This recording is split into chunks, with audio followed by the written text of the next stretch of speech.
1 minute over. Okay. 1 minute over. Yeah, there's an interesting anagram that I heard years ago about the if you anagram the four components of DNA. Was it guanine, adenine, cytosine, and thymine? I think. Yeah. And it anagrams to they tune an imine ion agency inside. Wow. Yeah. Yeah. Yeah. Yeah. Why do anagrams work? I'm just kind of, I'm see, here's what I'm doing. Who's been fishing? Who's been fishing? People, like everyone here's been fishing, right? And if something a long time ago. Yeah. If something isn't biting, what do? You reel it back in and you try a different lure, right? Different bait. So yeah.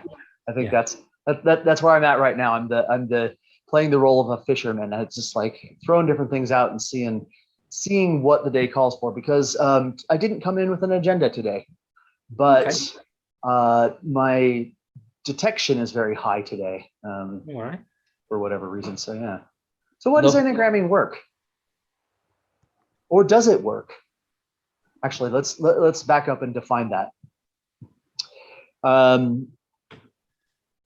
In this type of work, it is presumed that by switching, you take a word that you want to know kind of its inner content or its meaning or that sort of thing, and you can switch the letters around and see what other words come out of it, right? So like earth anagrams to heart, cat anagrams to act, and so on and so forth. So my two questions are, does it work? And if so, how? What's the actual mechanism by which it works? The idea of anagramming has a very long history, even in the English language. Things like Sir Francis Bacon, just absolutely his writings are absolutely littered with anagrams. You could say the same for Shakespeare, although some people say that Shakespeare is Sir Francis Bacon, but that's neither here nor there. Yeah, it was an interesting way to hide secrets. But what else about it? What do you think? We'll just kind of weigh in on this. Does it actually work? Hello, Stuart. Hello. I just explained, I didn't see when you joined, but I just explained that I'm on a fishing expedition at the moment. I keep baiting the line and throwing it out and seeing what bites, what comes back. Okay. So it's going to be a bit everywhere for a minute. Yeah. Does anagramming work? Hello, Kimberly. Hello. Actually see you now. Yeah. Good. Good morning. Hello. Good morning. It's gone silent. Yeah, it has. Yeah. Well, I can say that anagram. Hang on, I'll come closer to the computer. Anagramming seems to work. How it works, I'm not entirely sure. I'm wondering if it's in the area of, it's almost, no, clairvoyant isn't quite the right word, but it's almost like being open in a clairvoyant kind of way to what it is that you're trying to work on, which word, which territory. Yeah, you're absolutely correct. We know, I think most people would agree that the spoken language has certain power and can carry certain force and carry certain frequencies with it.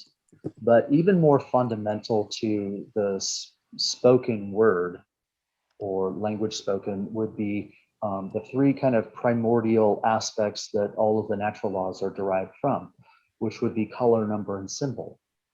If you think in terms of language, or specifically words themselves, from one standpoint, when you read it, like you actually see it written on a page, it is a series of symbols strung together. So there's one aspect to it. You have like, we'll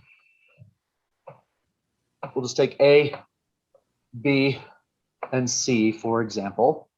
A has 3 rods in it, right? So, I mean, the two most fundamental are rods and cups, right? B has 1 rod, 2 cups, and C is just 1 cup. And so you can start to do some detection into the nature of each letter of the alphabet just based on the idea of what it contains, right? From the standpoint of cups, rods, cones is another fundamental symbol, but that always has to do something through time. So it's a little bit more removed from the idea of cups and rods. But yeah, so there's that frequency, but something very magical happens when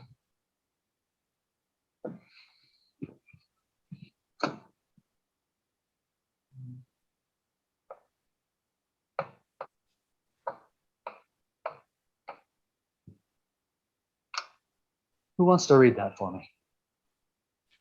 Who can read that? Is it too far? Looks like It's okay. I see people squinting. sincere. Yeah, sincere, right? This wasn't intended to be an eye test, right? Now I'm going to write it smaller. Tell me when you can't read it anymore. A couple of interesting things happen with this.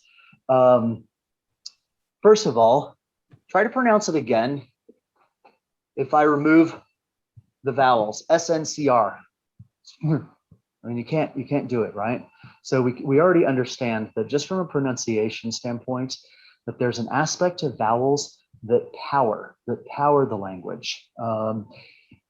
If you were thinking of it as, I'm gonna write this back in because it's complaining to me. Think of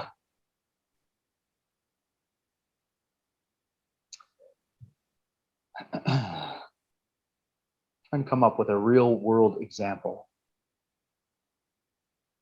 You know how sometimes when you're cooking something and you put all of the right ingredients in it, but it just doesn't taste full. It doesn't taste, it's like it has this kind of flatness to it. What do you do in that case? You add some salt, or you add some pepper, or you add some, different spices, these types of things, not because you're wanting to taste just salt, but there's something about salt that actually brings out the flavor in whatever it is that it's added to, doesn't it? And other spices are the same way. The evidence therein is that you don't just sit down and eat spoonfuls of salt, do you? Because that by itself doesn't taste well, does it? Nor do you sit down and eat, well, some people I suppose do eat peppers straight, but can get a little harsh. So I can think of the vowels as kind of that which powers it, but then that leaves the actual ingredients in here. So you've got S, N, C, and R. And we can go into the idea of the Alpha Curio Bet. I actually only agree with about 50%, maybe 60% of it as it was originally released in the 70s. But it's a very good exercise to go through and try and cast yourself into it. But so you can see that can you see, first of all, I should say, can you see that the vowels kind of add the flavor, add the salt to something? Because you can say, I'll give you another example. I'll write bigger this time, okay?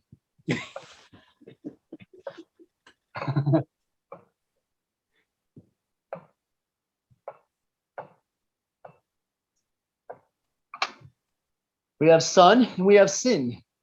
All we did was change one flavor, one spice in it, and you get 2 very, very different things. You could also have sun, right? Those sorts of things. But what else happens? It's not just about, okay, so I wrote the word sincere up. Now, if your detection is strong, you may have noticed something come up in you. And likewise, you may have noticed something come up in you when I wrote the word sun and when I wrote the word sin. They're actually reversed, by the way, aren't they? Right? Our star should be called sin, and the missing the mark should be called sun, shouldn't it? Again, you understand why? having to do with the frequency of the vowels, U being a lunar vowel, I being solar. Yeah. But what happens in you? Hold on. Let's try it again. Please switch on, or try your hardest to switch on and be more keen on what's actually happening inside you. Okay. Once your mind or your brains understand the word, get a sense of how it feels. Actually, threefold vector. Okay.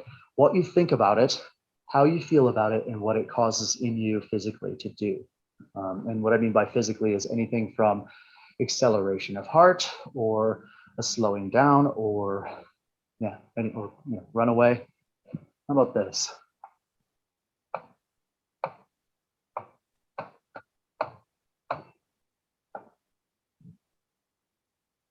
Can you read it? The word is caution. I'll read it again. Caution. What is it causing you?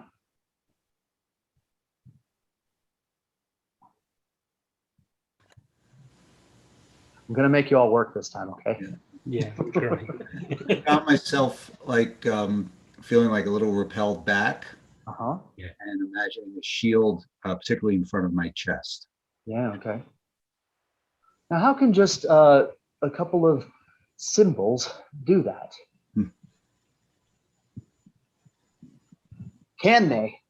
I'll do something else.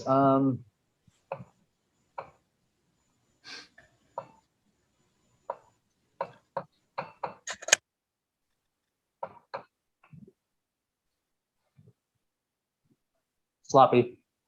What is that causing you? Can you see it? You know what? I'm going to switch boards. Okay. Now, better? It's not working. Okay. Yeah.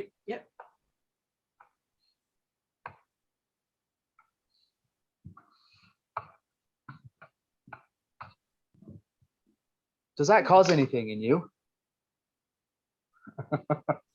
Confusion. Okay. Confusion. Not Confucius. No, confusion. Same. Confusion. More puzzlement. Yeah, Now, slightly. if you read Chinese, don't answer. Oh, okay. Sam, do you read Chinese? No. Okay. No, I don't. What point am I proving here?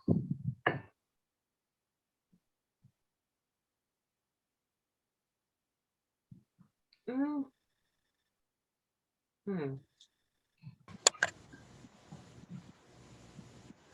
I mean, I'm seeing a training, right? We have, we associate these things with the words we know.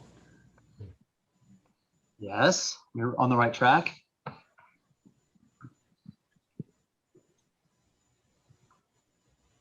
Now what? Now what do you feel? What do you sense? I am going somewhere with this, trust me.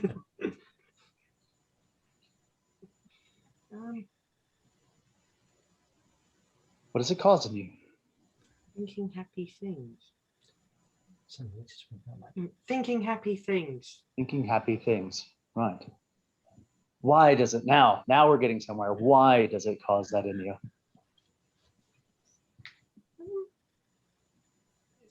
Because of what the word is associated with, what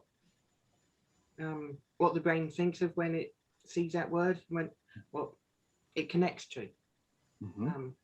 what the brain Absolutely right. thinks. Yes, because you have a tuning fork. I can't get the camera to switch. I'm sorry.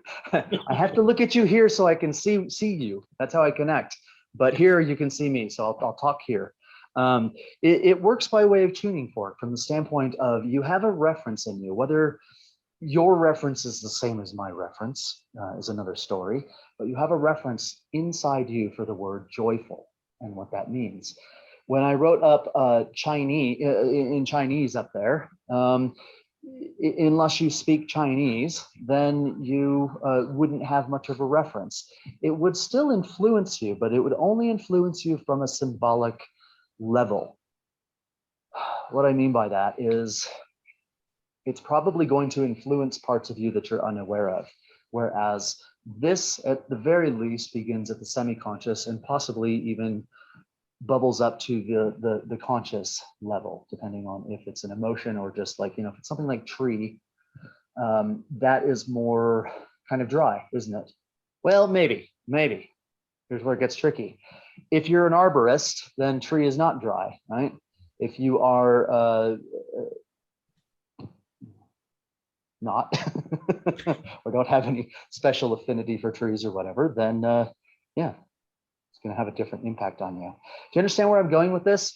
That it has to do with something called codings and how things are coded in you. You do have, here's where we go now. So I originally I spoke about the idea of colors, numbers, and symbols. If I painted this entire room red and sat you in the middle of it, how would you begin to feel?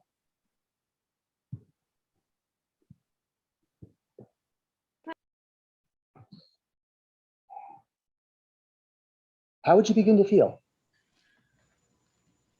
Well, the first thing I notice is what shade of red. Right, okay. And keep going with that. Okay, so, I'd say a deeper red, I think, would bring me more inward. Contrast, a brighter red outward. Fluorescent red may want me to close my eyes, so I think there's a range in there. Yeah, okay. What about blue? Compare it to something not red like blue.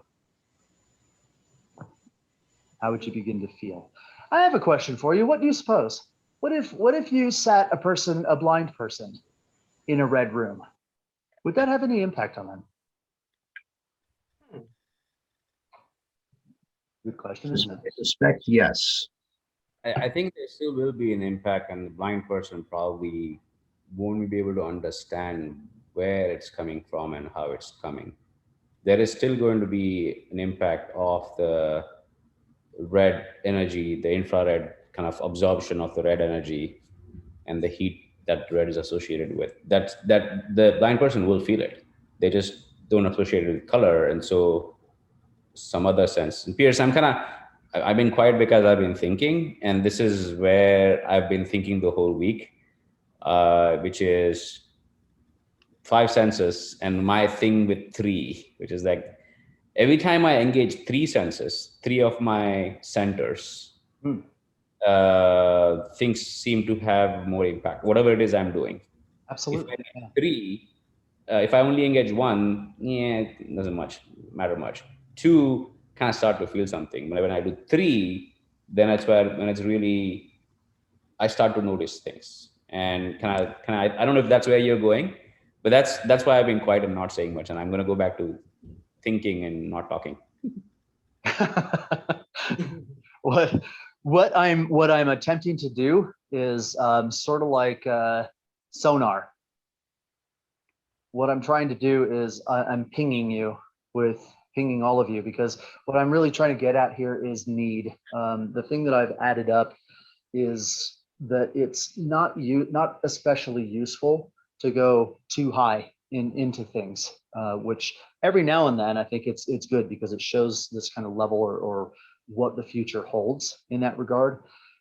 But the idea of really reapproaching groundwork, meaning using your basic tools to be able to squeeze the essence or the essential nature or the knowledge out of some subject, is probably more useful, because then it's something you can really take away and do on your own. So yeah, so this is a ping, boom, and I'm seeing what bounces back at this point.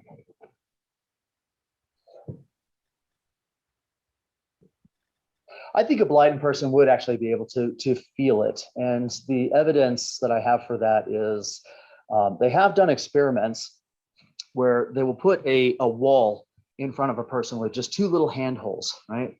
And ask them to stick their hands through the hole. So they have no visual perception of what's going on. And then they will start to hand them different objects like a pencil or a shoe, whatever the case is. And they would film it, and just milliseconds before the person came into contact with the article that was being handed to them, their hand would actually adjust to it. So right before, for example, if someone was being handed a pencil, their hand would go small and reach out and grab it. Now this happens faster than the conscious mind can be aware of, but the hands have a certain intelligence. Actually, every part of our being has a certain intelligence. And what is the intelligent nature of the hands? Well, to hold things, isn't it? So it's going to be an expert on shape and form and how to adjust itself. The skin happens to be extremely sensitive to radiation of all types. So I would think that a blind person would actually have a sensation, an impression, because that's what the skin, that's its art, that's its skill of sensing different types of radiation.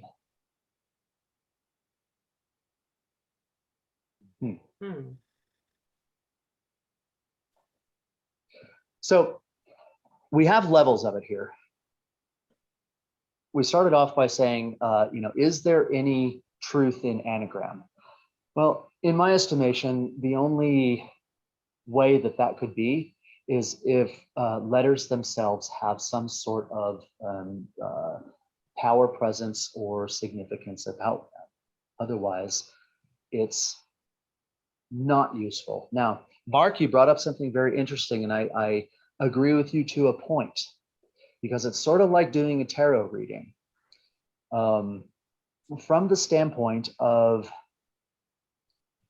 tuning into something, when you do a tarot reading for someone, if you're really not that good at it, you're just reading the book and saying, blah, blah, blah, blah, blah, blah, blah, this is what the book says, and that sort of thing. But after you hit a certain point with it, what begins to happen is you have a resonance with that person, and the cards don't matter as much as what you begin to pick up. And the thing about anagrams is it can open up new channels, new lines of thinking in you. And I think that's actually more valuable than trying to work into the essence content of something, because that's extremely, very, very difficult to connect to.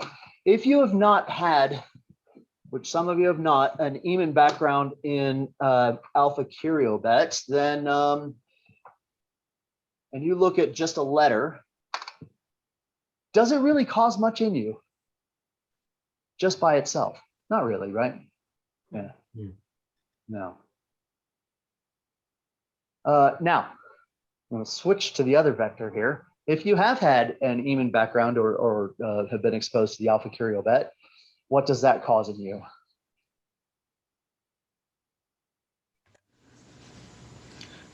An association. Two.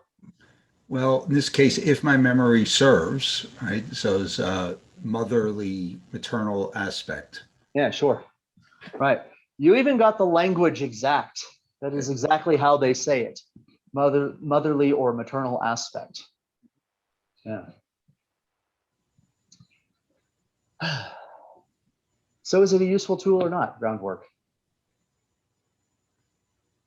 I'm sorry, anagrams. I should say anagrams. I'm trying to get a consensus here. Yeah.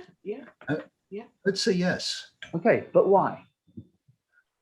For me, it's very important to get down to the foundation of things, right? Start to question, because especially those of you who have had 30 years, 20 years, whatever, in this particular discipline in one form or another,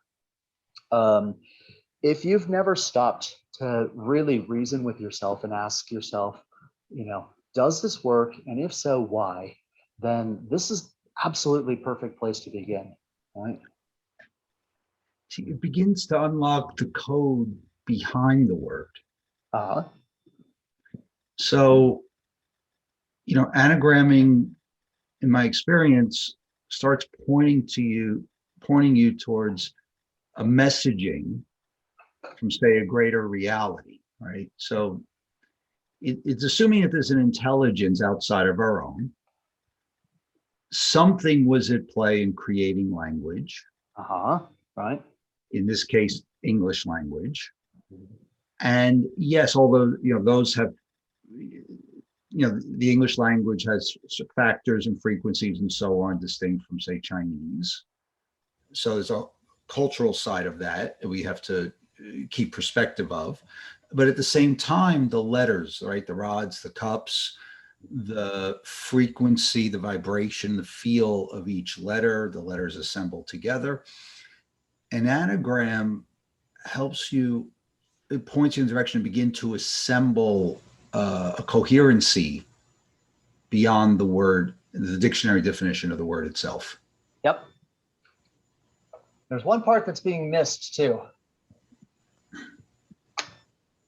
which is the occult aspect to it. I've just written the first way that the letters A and B were ever written by anyone. In other words, where we get our A and B from. The A comes from, well, I don't know if you can see it or not, but the A comes from the shape of a bull's head called the apis bull, or that sound being associated with that. Through the years, A took on a form like that, which is sort of like an upside down triangle. And then eventually in Rome, they just turned that around, and this is where we get our A from. But there came a point in time, I'm talking about the occult contents of the astral light associated with each letter, because there was a point in time where somebody decided that instead of drawing out an entire panorama or an entire picture of something that they wanted to convey, they began to simplify it and use sounds. You see, and they would simplify the pictures down into sounds. But originally, this meant apis bull, right? And Beth, or the B, I don't remember what it is in Egyptian, but it has to do with a house, a dwelling, something residing in. Now, this is a very, very important key, and I will send this out after this meeting, sometime later today, kind of a alpha curial bet with each letter and what its origins are. And I think you'll understand a little bit more where the idea of the alpha curial bet comes from, in that it is more to do with the occult contents of the astral light that surround this particular letter. Nowadays, no one sees the letter A and associates it with the apis bull, which was the first symbol of creation, and hence you get the idea of ancient, yes, in the alpha curial bet. But do you think it still could carry some sort of content like that? If you're sensitive to it, yes. What if you're not sensitive to it?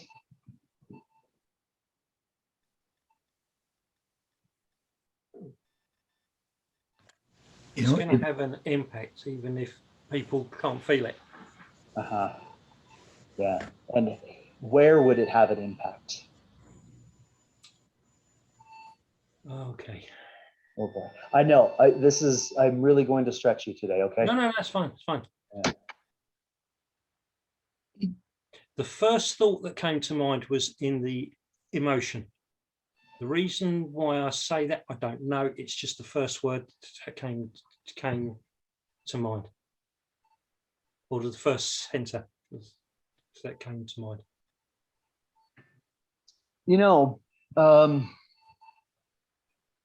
I think it's time to correct something in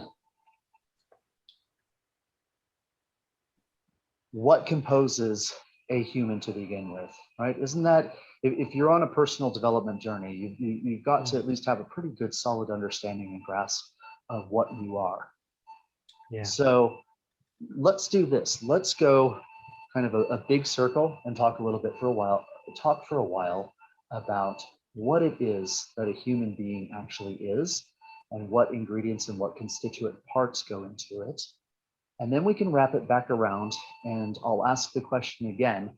If I draw the letter A up there and you sense an influence from it, what part of you is actually picking it up? Does that sound useful? Yeah. Yeah, okay.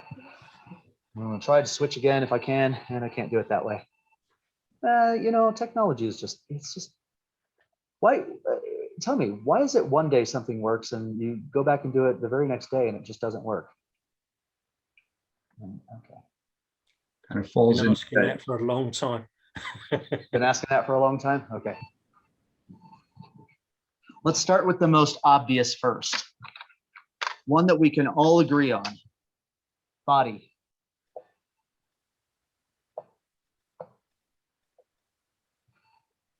We all have bodies, don't we?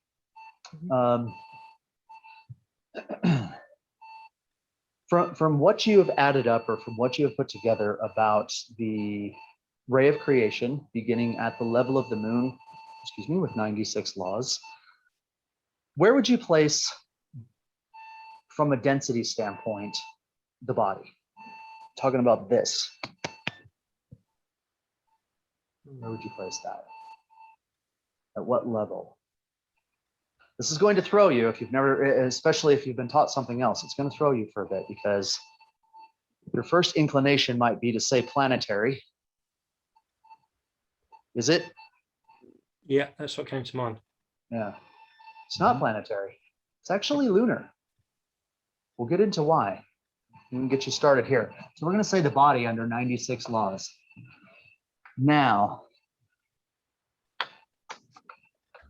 what comes above that?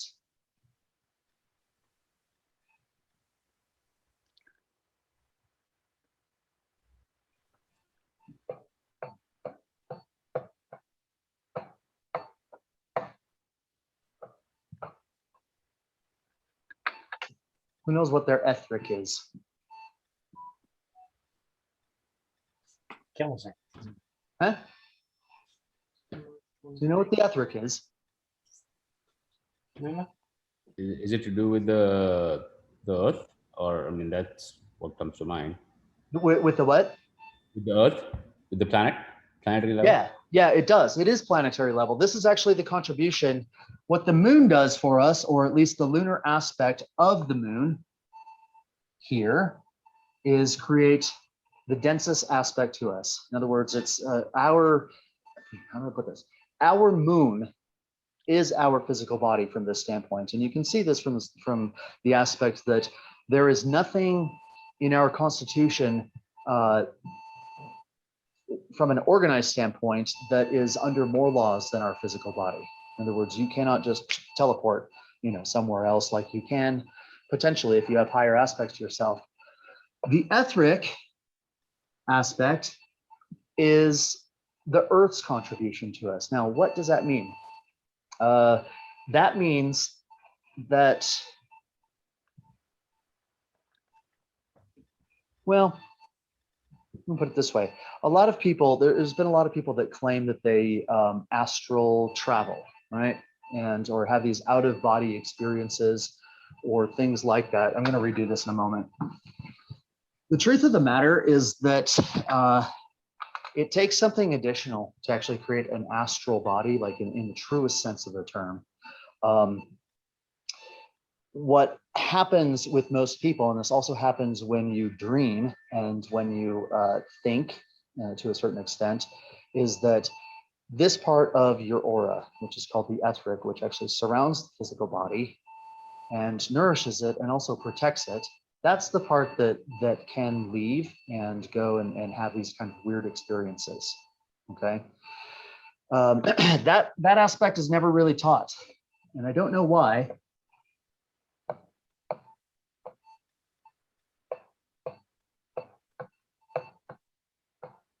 I'm going to unlock this a little bit in progressive steps.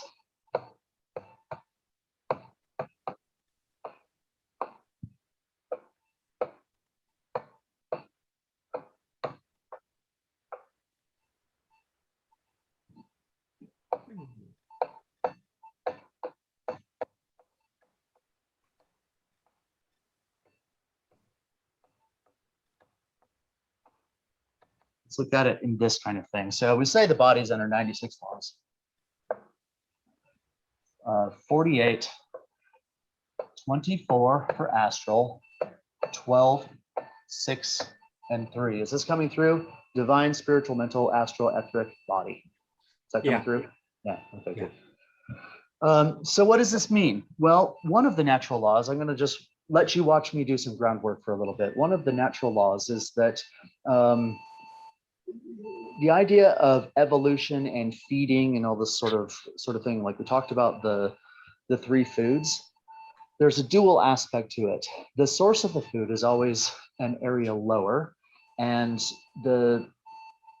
what digests it or what comes into play always comes from something higher. So for instance, the etheric actually, in some respects, has this kind of relationship with the body. This is the reason why the etheric region of the aura actually surrounds the body, okay, itself. But it's the part that's responsible for being able to communicate information from the outside world to the inside world.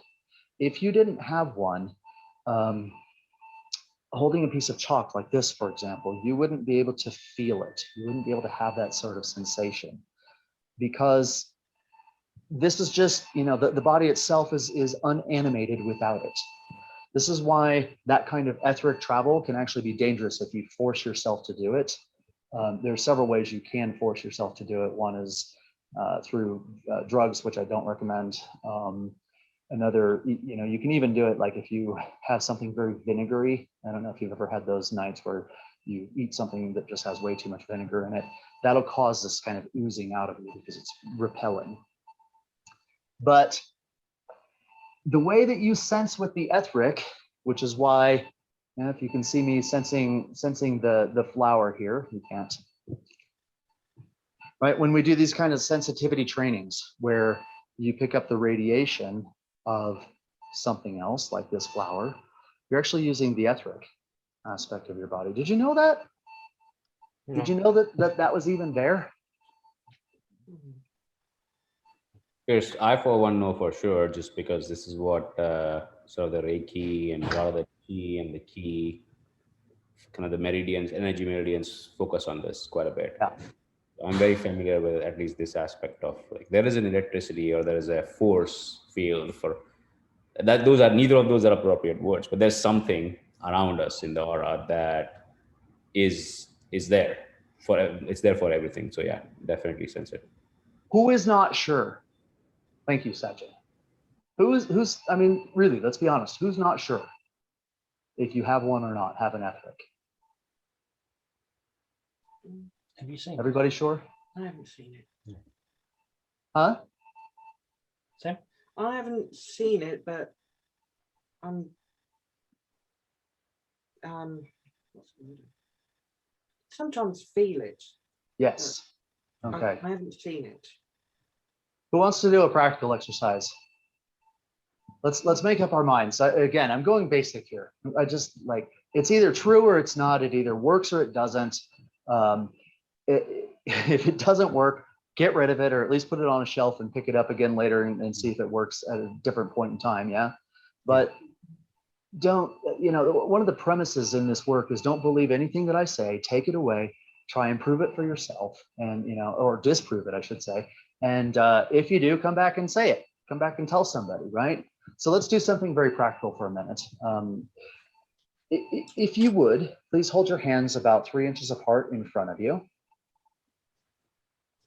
And I want you to look in between your palms without allowing your focus to go through the center to whatever's behind you, but actually concentrate and focus and look in the middle.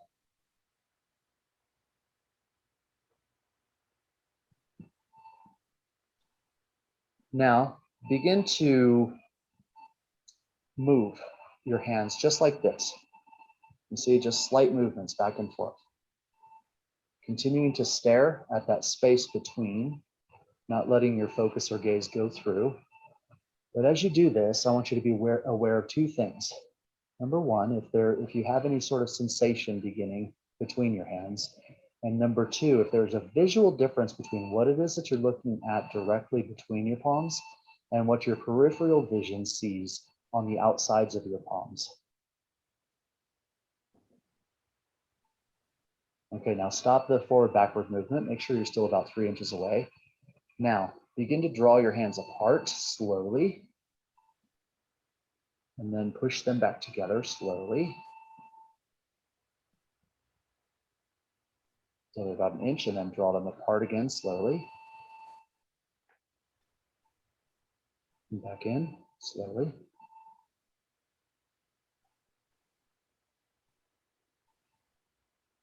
And now I want you to draw them out about 4 inches apart. Make your hands into a ball shape. And then begin to pack it like you would a snowball. What's in the middle there?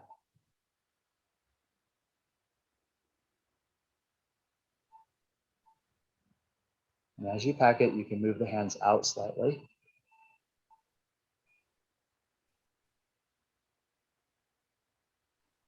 Okay, now just stop and hold on to it for a minute.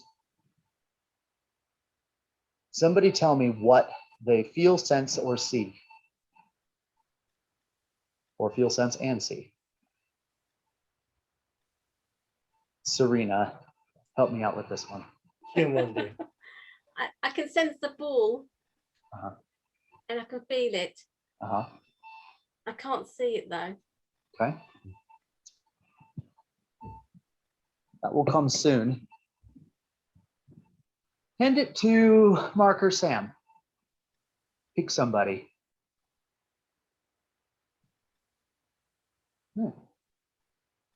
Sam, any change? Yeah. The one that I made, it felt a lot warmer. A lot. Warm isn't quite the right word. But hot isn't quite the right word either. It's Yeah. sticky. Yeah. This it's a lot colder. Not as much. It doesn't feel like there's as much there. Doesn't feel as. It's difficult trying to describe it. Yeah, I know. Yeah. Um. They should teach this in school, shouldn't they? Yeah. Yeah. They should. They should. It'd be a good lesson on how to describe strange things. With my one, it felt like there was a little bit more resistance when I moved my hands. With this one, not as much. Who got that? When we were doing this, where we were just separating and moving the hands back and forth together, who got that kind of sense that almost like there's a magnetic repulsion or a glue or some sort of something drawing the hands together or pushing them apart? Who had that sensation? I got that. It was a little bit of attraction trying to pull them together. Yeah. It's strange. People will register that differently. Who felt an attraction when they were coming together, and who felt it like a magnetic barrier? Who felt a barrier? I felt an attraction. Attraction, okay. Mark, what'd you feel? Or did you feel anything in that regard? Yeah, I felt it not so much an attraction or a repulsion, but that it was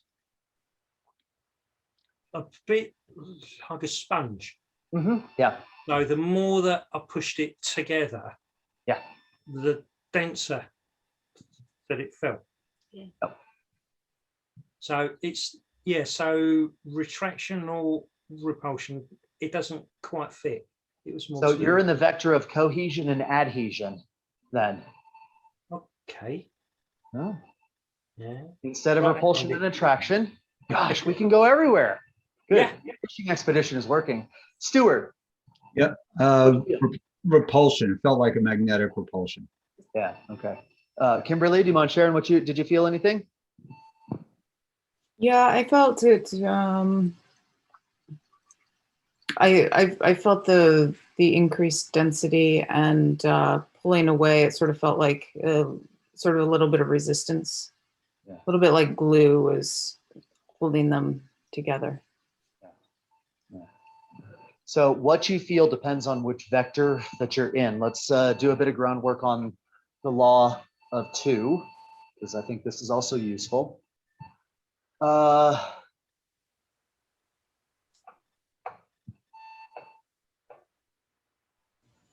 this end of the bar, you have something called attraction or repulsion. Okay, and that is one vector of the law of two. The law of four, if you've ever heard of it, doesn't really exist on its own. The aspect of the law of four is when two different expressions of the law of two come together. And so in this example, you can either have repulsion and retraction, or you can have cohesion or adhesion. What's the difference between cohesion and adhesion? Chemically speaking, cohesion is like what water does. The reason why water has this surface tension. Cohesion is the idea of something wanting to stick to itself.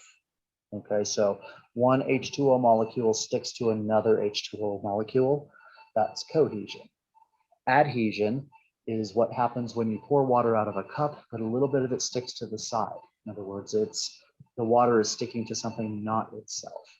And so if you're feeling this kind of sponginess in here, you're in the cohesion adhesion vector, and it's going to feel like that. It's going to feel like there's a problem with inertia.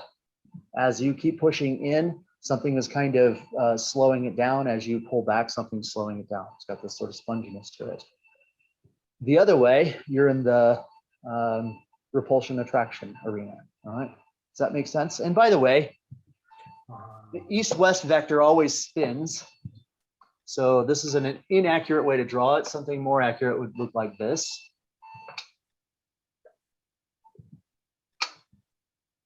You know this from the planet. Okay. I don't want to get too scattered on this. If you want me to go down the road of the law of four, we can certainly do that here in a moment. But now, I know Pleiades. Pleiades, are you available? Open? She may not be. Now everybody's had an experience with it, because you can't deny it. You either felt something or you didn't. And I didn't get anyone going, man, I didn't really feel anything. You know, so this is the basics of it. This is that part of your body that extends about 1 inch to 3 inches around you. What its function is to take the energy of something. This, you know, when I talked about the barrier example of, you know, being handed a pencil or something. Oh, it's okay. All right, no worries. Okay. It's the etheric aspect that comes into contact with the pencil first, and then informs the hand of how to do that. So this is how your body gets information. Another use of it is as a protection. It's the first line of defense against foreign invasions. Okay, whether it be radiation, actually, I'm sorry, it is the final line of defense against those things. Whether it be certain types of radiation, like emotions being put off by another person, or an environment, an event, those sorts of things. And also, it repels the electrics or the electromagnetic aspects of diseases that you may come into contact with. And so if this part of the aura has become weakened through whatever means, then your resistance to various types of infections and disease and all those sorts of things goes down. Okay. Its fuel, what it actually runs on, if you follow the food diagram, is hydrogen 96. Now, you may feel like there's a contradiction because we start at the body as 96 laws, but just understand that there's a scale. Okay, there's scales that make sense. You can't go higher than a certain number. With the food octave, it started at what, 768, and so on and so forth. It's just convenience for scales. You understand? If that's confusing, let me know, and I'll explain that more, because it's actually quite vital to understand. Who plays music? I'm just gonna. Anyone here play music? Okay, a couple. Yeah, a couple people do. Stuart, just describe, if you can, if you're comfortable doing so, what it means to transpose an octave. In other words, So, something might be written on one octave, but you transpose the music to another. so to another octave, it's divisible. So what comes to mind is, you know, you tune to A440. Yes. So you could have 880 or 220 still being an A. Yeah. Okay. Right. And one thing that's interesting to note, so if you can imagine this, right, you have like middle C, okay, for instance, on the piano, but there's also a high C and also a low C in there. But there's the same amount of steps between each of them. It still goes C, D, E, F, G, A, B, yeah, and then repeats at C. This is what we're doing when I say like the, in the food diagram, for example, that hydrogen 768 is where food comes in. The only reason why we do that is because of it has to still maintain that entire octave before it runs out of something, okay?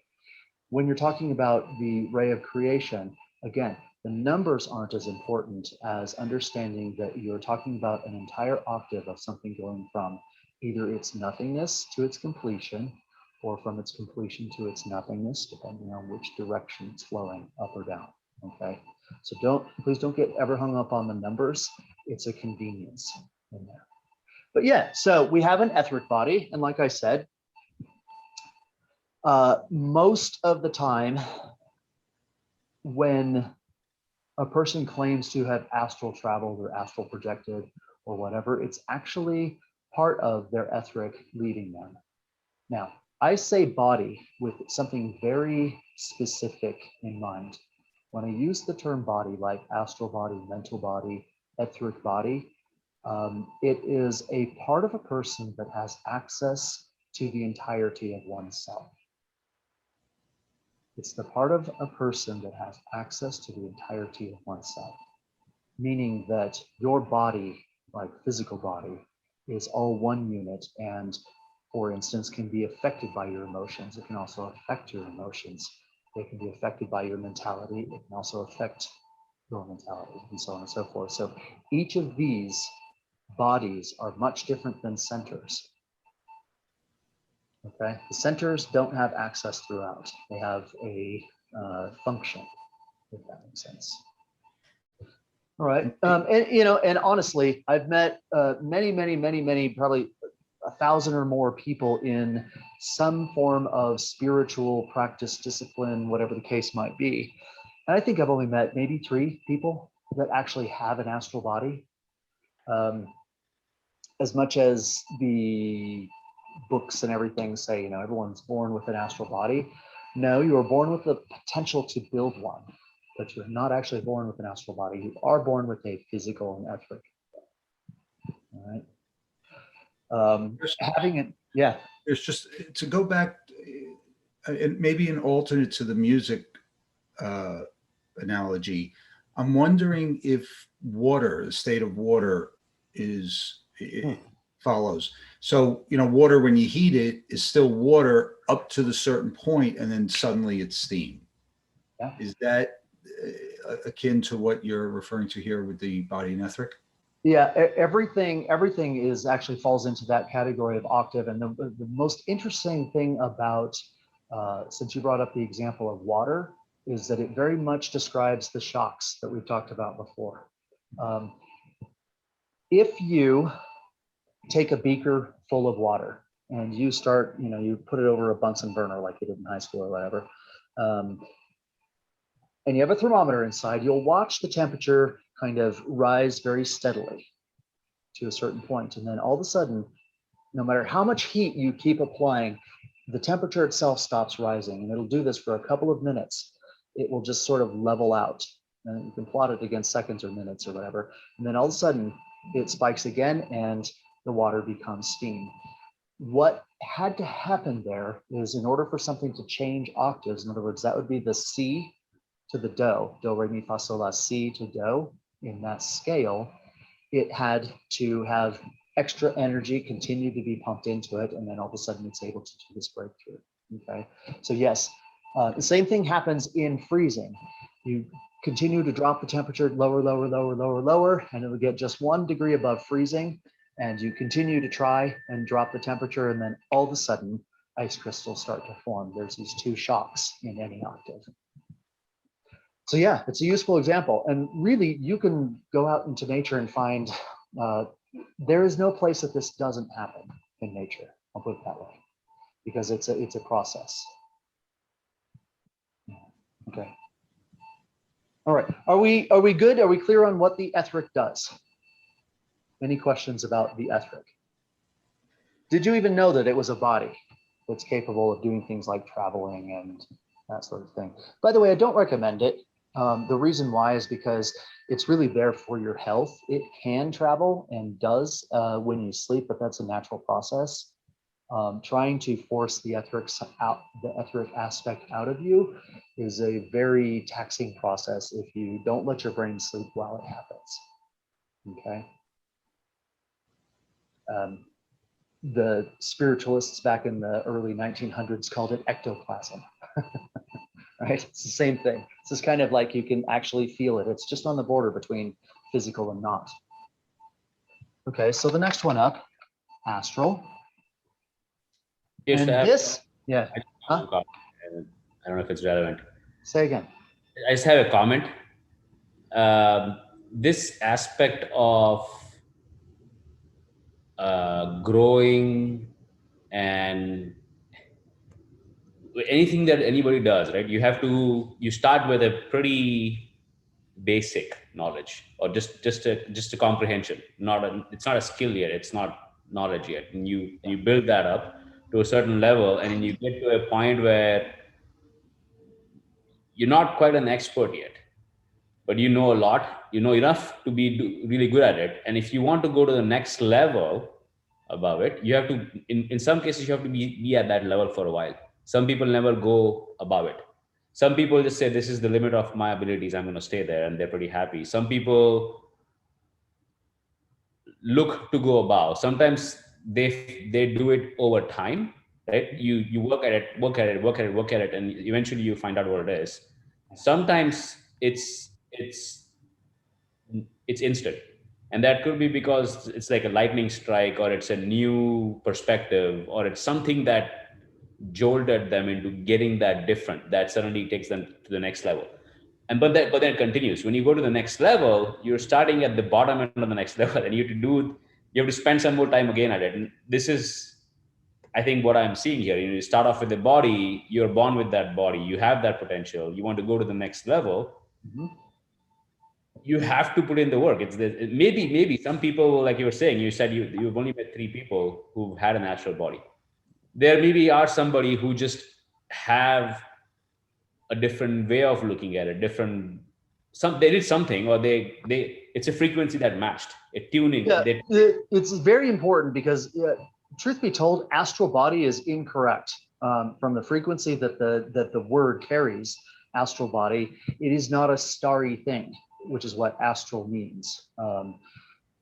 But yeah, so the thing is sometimes what people call their astral body or astral traveling is actually etheric. What I'm just trying to do is establish at least a common language between us, so that then we can understand what we're talking about. It might actually be more accurate to say a lunar body, a planetary body, a fatal body, and so on and so forth, because then you don't have references really to that. But if you look at the reason why most people don't have an astral body, I'm going to switch cameras again. So I've got these 3 written here. We know where the first shock occurs is between mi and fa, right? So we've got do. In other words, please understand this. An octave is from, like I said before, it's a nothingness to an allness, or from an allness to a nothingness, just depending on which direction that you're going. So we cannot say that do represents the physical body, because that wouldn't really exist in our octave. Okay, if you had a actual conscious life on the moon, you might understand what this is, but that's not where we show up. So Re, having to do with a lunar aspect, would be the physical body under 96 laws, and then the etheric aspect being me, and then you get this point here, which is the shock. Okay, and nature doesn't really need you to have an astral body, although it is quite useful on a development journey to have one. But what does this actually do? It's responsible for your emotions, kind of. Now, Mark, you said that we kind of launched into this because you were saying that you sensed this letter on an emotional level or an emotional layer, right? Yeah. And I just wanted to kind of clear up where these different types of things occur. I'll come back to it in a moment here. But then you have, and so this is your astral body, probably a misnomer or misnamed. Mental body. Well, it's already written there. Mental body, spiritual body, and then divine. And then, we talked about this last time. You can't get beyond 3 in any universe. So what happens when you have this type of embodiment? And again, the definition for a body is something that has access to all, everything throughout. That's so rarefied that it pops you out of this universe into another one. And I think, Serena, you had mentioned to me that you were very caught by the idea that if we are truly in the yellow universe, then that must mean we've already done it in the white, red, blue. And this is our 4th kind of journey in this. And I 100% agree with you. It's actually quite settling in some respects, even though the requirements in each universe are slightly different. But yeah, this is the level of ordinary. Okay, every person has it. Anything above this shock becomes something extra. And I'll show you what happens in a different way. I'm just going to move to this chalkboard here.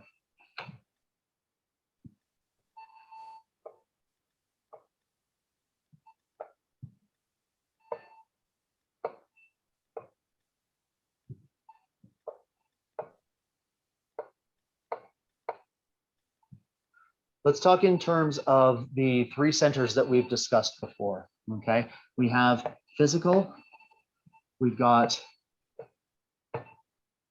emotional, and thinking or mental. We'll call it mental for this exercise here.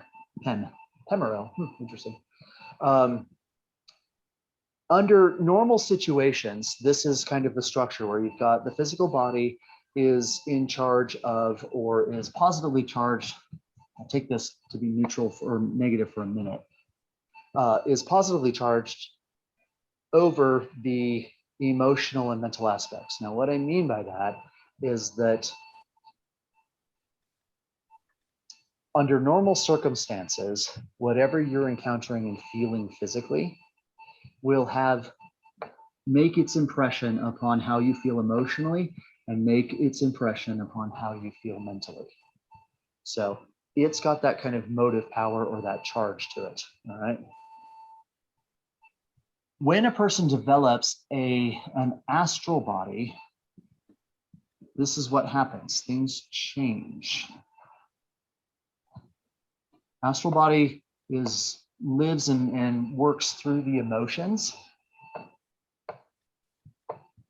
And what it does is then it becomes responsible for what takes place in the physical body as well as in the mental aspect, okay? And so it becomes flared, or it becomes, I think flared is actually quite the right word for it, all right? And then when a person develops a mental body, again, the process happens. And so you see that instead of your body making decisions for what your emotions will experience and what your thinking will experience with the mental body, it dictates what happens emotionally and what happens physically. All right, so this is a kind of a law of 3 or a triangle aspect. I could have written it as a triangle as well. But it has to do with the center of gravity of a person.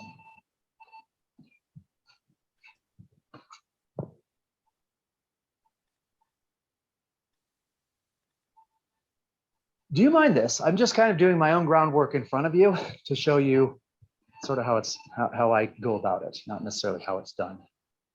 Who has a question? Picking up the trace of where to go next.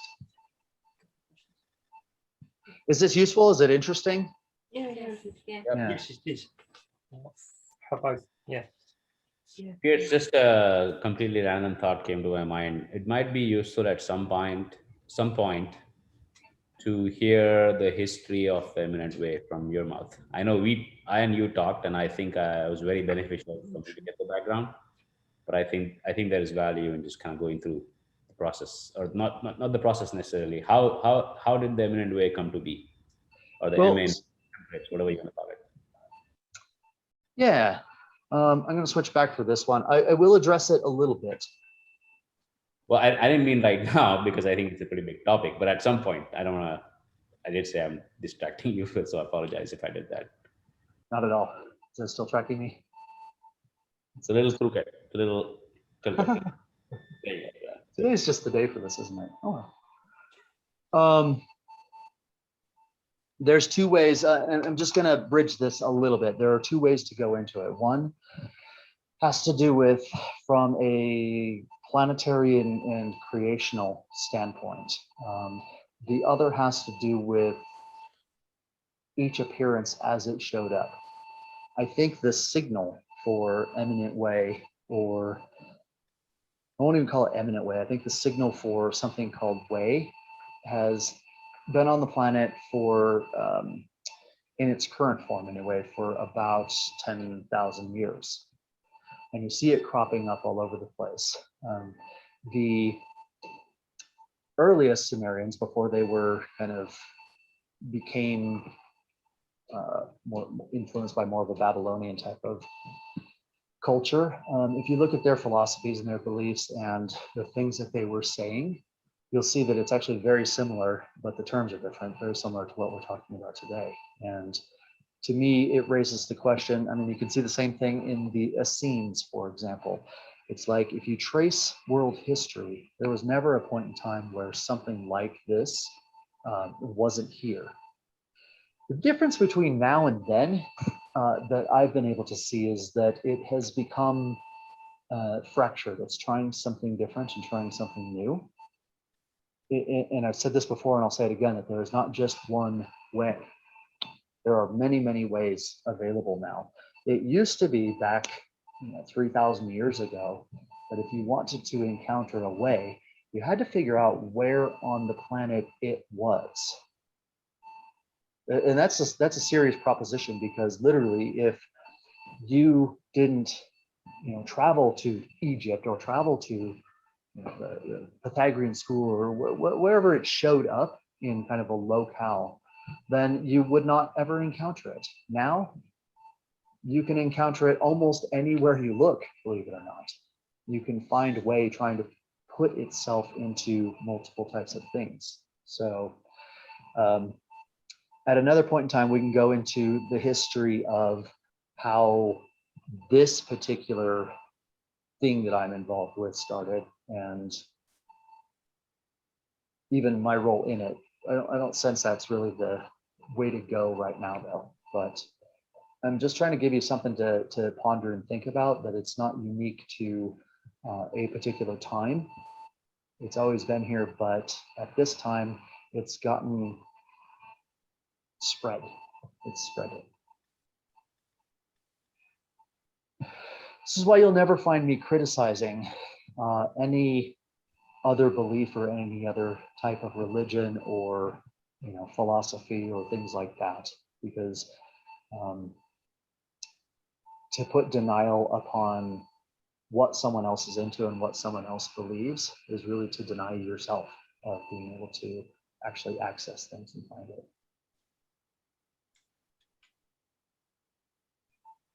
Give you something to think about.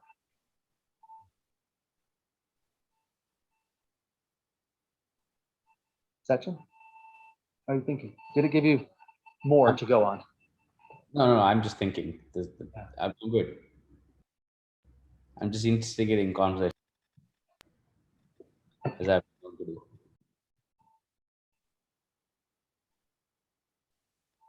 Stuart, what's in you?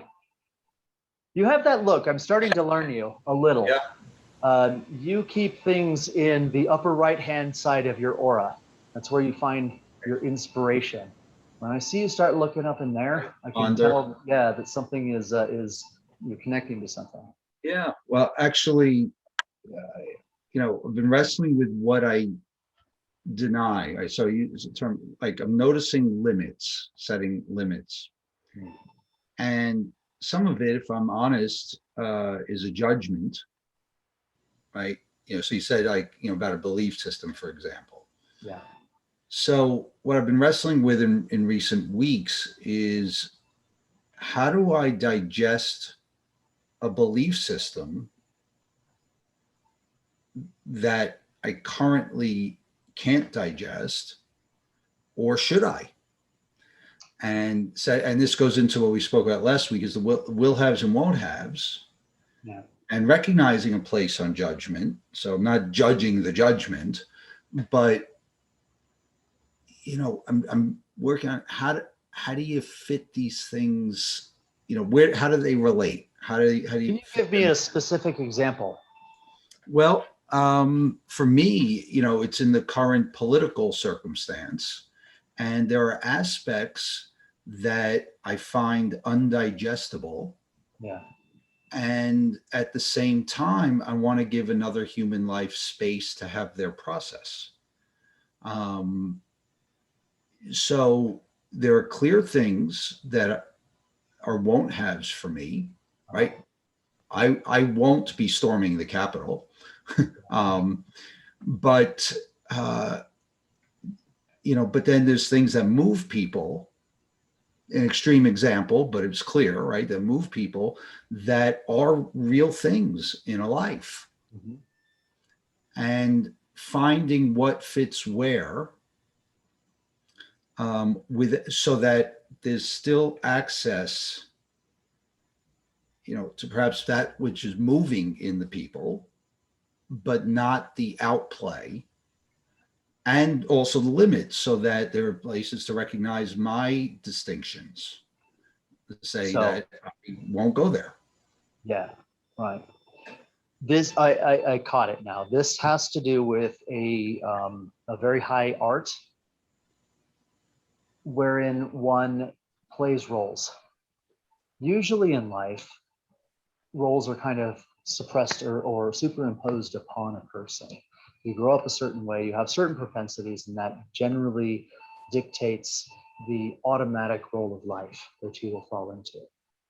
Um, One of the works in this way is to cause this kind of separation in oneself, where you on the outside play a particular role as is required. And I'll speak to that requirement in a moment, but as is required, while inside you're doing something as is required, but more for your own evolution. Yes.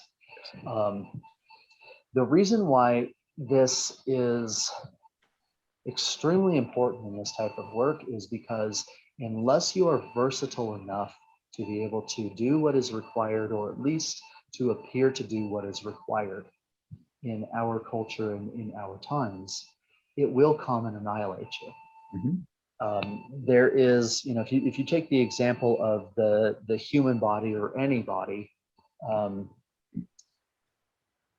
from the standpoint of in defense of that which is different, or annihilation of that which is different. Something enters your bloodstream, and uh, the white blood cells go on the attack, right? Because it's different. How viruses get through, this is a very interesting lesson actually, but how viruses get through is that they try to look like something that should be there. And now in the case of a virus, it causes destruction to the ecology.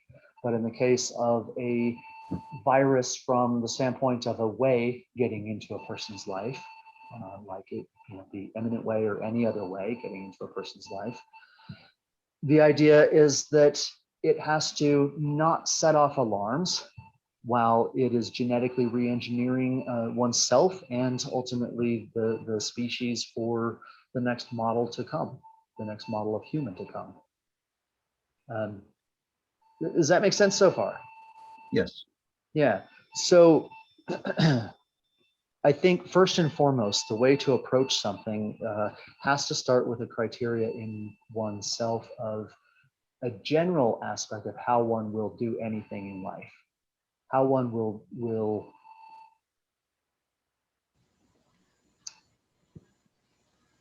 this goes above will have and won't have areas into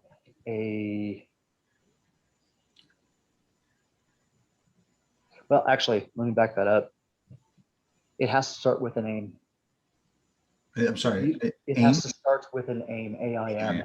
Yeah, AIM.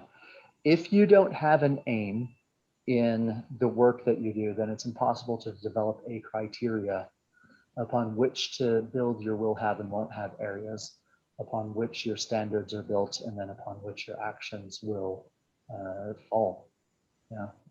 So the most important thing, first thing a person should do, and I hope all of you have done this, is have an aim towards this work, right?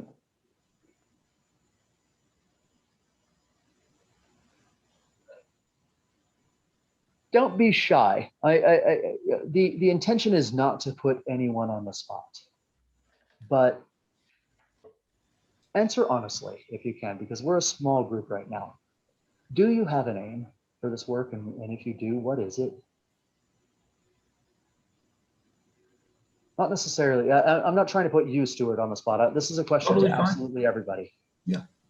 I can go first, and Okay. I can honestly say that at this point, my aim is to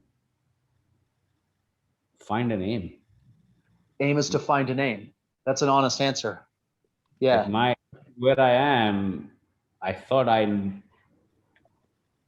actually no, I found out after getting involved that I have a lot of work to do. But at this point, I'm still in the process of, discovering the unknown unknowns.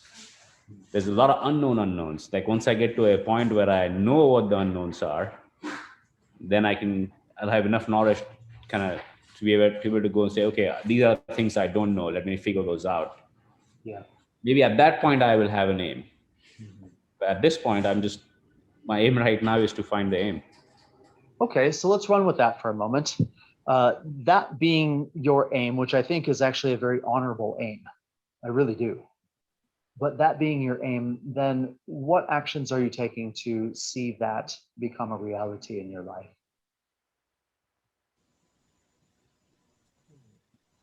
I would say it's twofold. One is soaking up as much as I can, and then picking one or two things from whatever knowledge I'm gaining into practice, and getting into the habit of really. I'm building a habit on gathering knowledge, and when I have a habit, it'll almost. I think once I have a habit, I think the aim will probably there probably won't be one aim. There probably will be several aims. And once I start into this habit of looking at things and doing things and trying things out and participating in this and then talking to people, I think the aim will pop out. Yep. So I'm at the very first step of just poking things and actively engaging and actively having conversations and talking to people and thinking through, while of course I have to do my human culture stuff, which is earn a paycheck and We all do. Yeah. the things that my boss told me to do. So there's only so much time. Yes, and this is why it's important, like I was saying a moment ago, to have the external display and the internal aspect to oneself. But even if your aim is to try to find an aim, I would encourage you to make it in yourself like a God, like your God, and ask yourself, with everything that you encounter, with everything you do, does this get me closer to my aim or does it take me farther away? And Stuart, this has to do with the criteria that I was talking about, because without an aim, you don't know whether your actions are taking you closer to that or farther away from that, right? And so that is so very, very fundamental. Sachin, you said one thing that I will counter in the standpoint of having multiple aims. You can't. You can drop one aim for a more useful aim, but from the standpoint of how I mean the word aim, it has to be a singular type of thing at any given point in time. you can always re-aim. Does that make sense? And think about it like, bow and arrow. You can't do you can't aim at multiple things at once. Unless you gotta do 5 arrows like those tricky people, but yeah. I think the way I would say it is, I have a target for my bow, but I also have an axe, and I also have a sword, and I also have a javelin. And so I'm multifaceted. I'm capable of aiming at multiple things. So yes, I will have only one aim for one set of things that I'm doing. Like I'm not gonna go try to do 5 things at my regular job. I'm not gonna go try to do 3 different breathing techniques. I'm not gonna try to do 4 different workout techniques. I'm not gonna try to do 3 different sleep patterns. But I'm able to have a game aim for each of those, and I will not take on too many. I'll have 1 or 2. Okay, so answer this then. Why would you do that? Why? And this is not a criticism. I'm trying to get to a definition of aim that I hold in me that's different from what you hold in you, because we'll leave work aside. Let's take the spiritual practices that you have. You do certain breathing exercises. Presumably, you're still doing some of the electrobic stuff, which we'll get back to soon. You are practicing Reiki. You probably do some forms of meditation, all those types of things. But all of those are also pointing to something that is more fundamental than the action. And what is that thing? That's your aim. Don't know yet. Like this, okay? Think of it this way. You said, you have an axe, you have a bow and arrow, you've got a javelin, you've got a sword, all those sorts of things. Someone who carries all of those, while those are the tools and they can be used in different ways, really the idea is to win the war, isn't it? That would be the aim, above and beyond what you throw your axe at or what you do. That's what I mean by aim. And the reason why I feel have this sentiment towards the word aim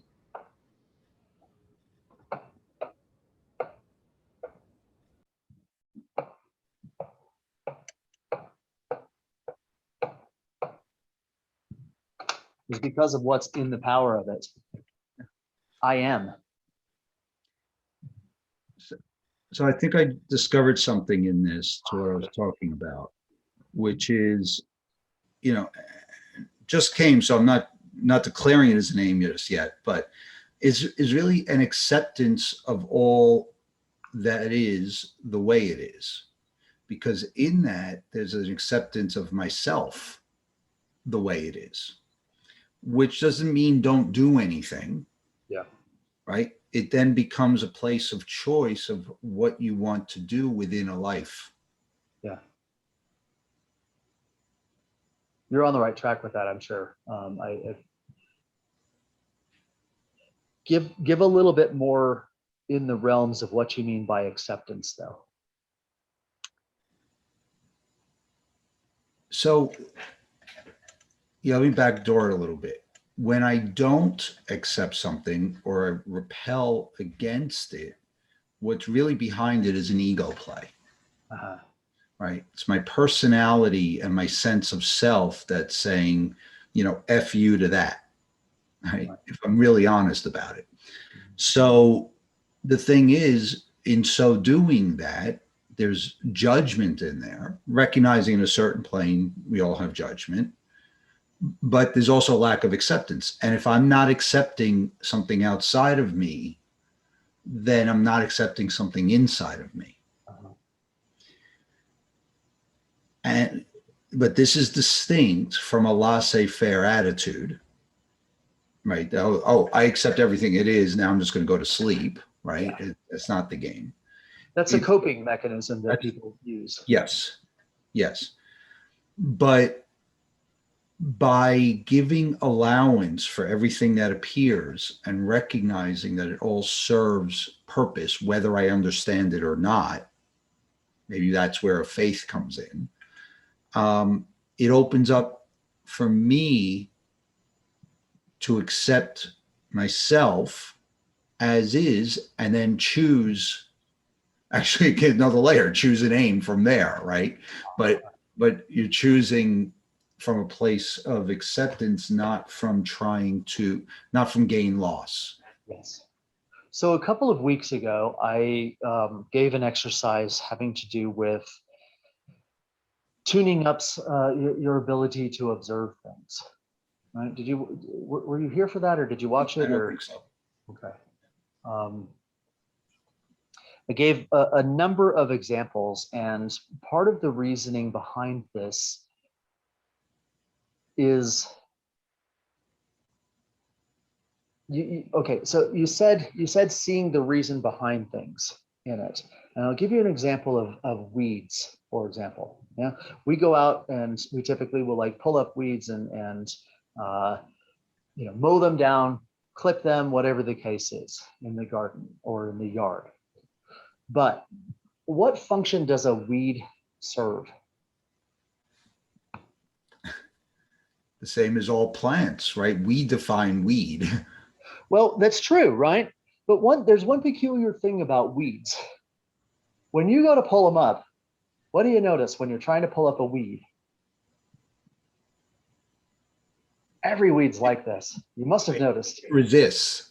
Well, yeah, like it's so much more so. You go and try and pull a flower out of the ground or whatever the case is. And the reason why is because most weeds have super deep and complex roots.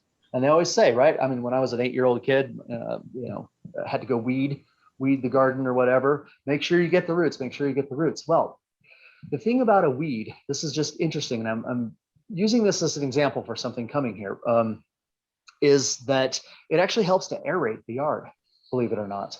Without weeds, then it would end up becoming a very dead surface because the other plants in there would not be able to get down to the nutrients. Weeds do a wonderful service to a yard.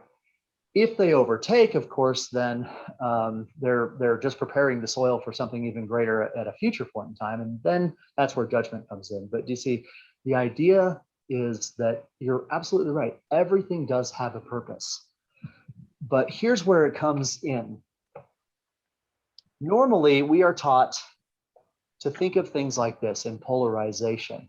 I am a Democrat, I am a Republican, I'm pro this, I'm anti that, I'm, and it's always this kind of separation and polarization. Whereas what I'm advocating in this idea, to kind of get back to your point here, is to have a higher view, this third perspective that looks at both of them within the term you used with acceptance, but acceptance for what it really is and not leaning one way or another in something.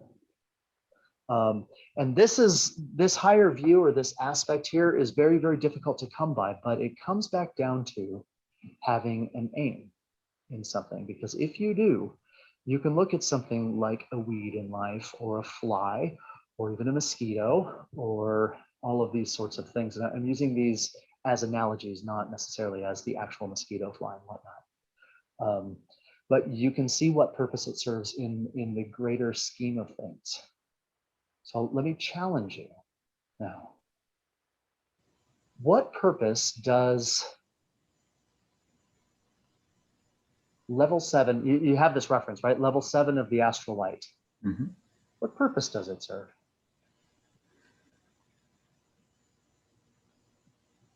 Or anyone? Yeah, anyone can chime in. What purpose does, because we think of things like, violence and chaos and murder and, those sorts of things as being level 7 of the astral light. It does provide a ballast for the higher levels. Right? It's a grounding, it's a perspective for what we perceive as a higher level. I've got a little bit of some thoughts here, right? I think it also comes from where I am personally. Right? Where I am, I've only been doing this for maybe less than a year. Yeah. I didn't do anything spiritual. I did yoga, the physical aspects of yoga for a while because my grandma taught me when I was 15. The mental and the spiritual aspects of yoga, any spiritual thing, I really only got involved last May. It's been less than a year. And one thing that Steve Jobs said kind of comes to mind. You don't succeed by doing a lot of things. You don't succeed by saying yes. You succeed by saying no a lot of things that won't help you succeed. And you pick that one or two things that are really important for you. But the challenge is in knowing what those one or two important things are. You don't know what those one or two important things are until you know enough to be able to say, this is no good, this is no good, this is no good. Yeah. And so I am not at a level where I can go and say the eminent way is the way, or whatever Pierce is saying is the way. I'm not at a level to say, hey, yoga and the yogic, spiritual, Vedic are the way to go, or the Torah or the whatever spiritual thing is the way. I need to go enough. I need to go broad enough to form that foundation. Once I build the foundation, once I have enough knowledge in me to be able to discern what makes sense and what is an imitation, what is flawed, and once I get to that level to be able to make that judgment, then I can increase the focus on what I think is the way and decrease the focus on everything else. And so that's sort of where I am. And I'm saying I don't have an aim yet. It's not I don't have an aim yet. It's I don't know enough to know. My vision is clouded. I can't aim because I can't see through all the clutter yet. There's too much crap. Yes, and I think that describes 99.9% of the world as well. Yeah, it's too much. And if I just go in and believe what Pierce says, then how different is that from believing what the priest in the church says or the Hindu priest told me? Yeah. And the thing is, my approach is not to give answers. My approach is to, you might come with a question and I might give what seems like an answer, but I always try to include something in it that's going to give you about 10 more questions in the process. And the nature of this particular way is that everyone's responsible for themselves. Everyone has to do their own work. Exactly. Yeah. One of the biggest ways that the expression of this way has gone wrong is in the areas of belief and faith, because it literally has just absolutely overwhelmingly vast amount of teachings and information and practices. I mean, you have no idea. We haven't even touched on eminent way, and we probably won't touch on eminent way until about 4 or 5 years into this potentially, right? This is all just like real basic stuff. But most people who had ever encountered this went a little bit mad thinking that they knew exactly what everything was, and including myself. And it took a really, really deep level of soul searching to come back and say, I don't know shit. I really don't know anything, but these are excellent hints. And so like I started off by saying, and I don't think you know exactly what the alpha curial bet is. Maybe you do.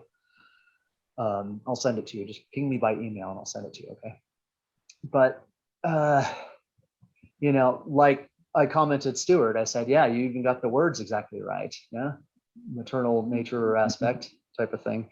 But there's a difference between being able to just repeat something that you've heard that feels right to you and actually knowing if it's right or not through the process of doing something with it.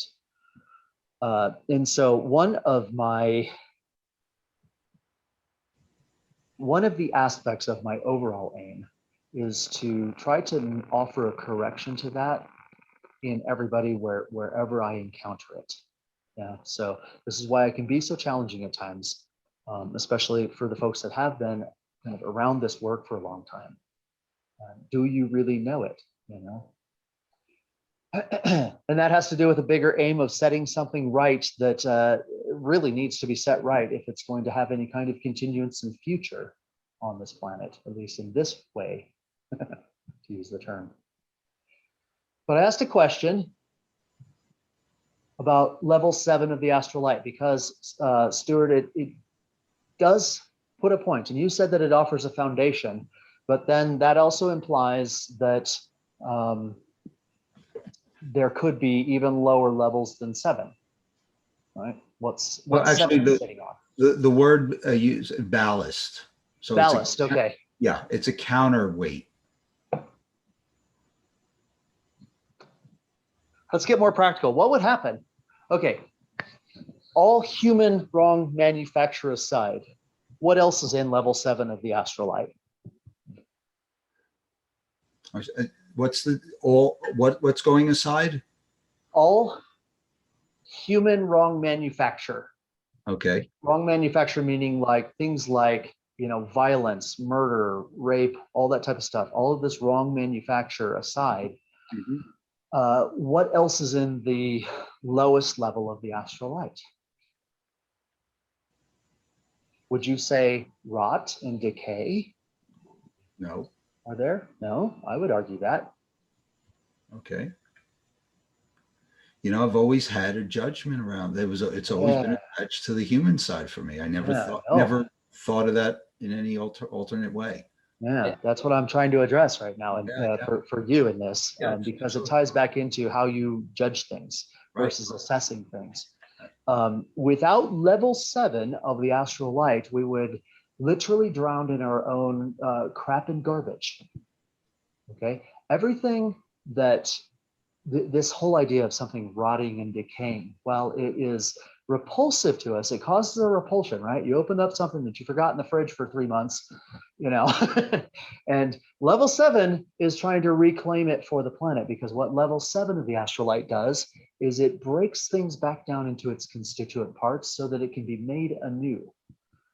We have a repulsion for things like horse manure, for example. It's not something you would want to kind of roll around in and hang around. But if you throw it in your garden, level 7 of the astrolite makes sure that that becomes nutrients for vegetables that you will eat. And you don't have any problem eating carrots that grew up in horse poop, right? You see, so it has a role. One of the kind of ancillary beliefs in Islam is that angels will not visit a home that has dogs in it.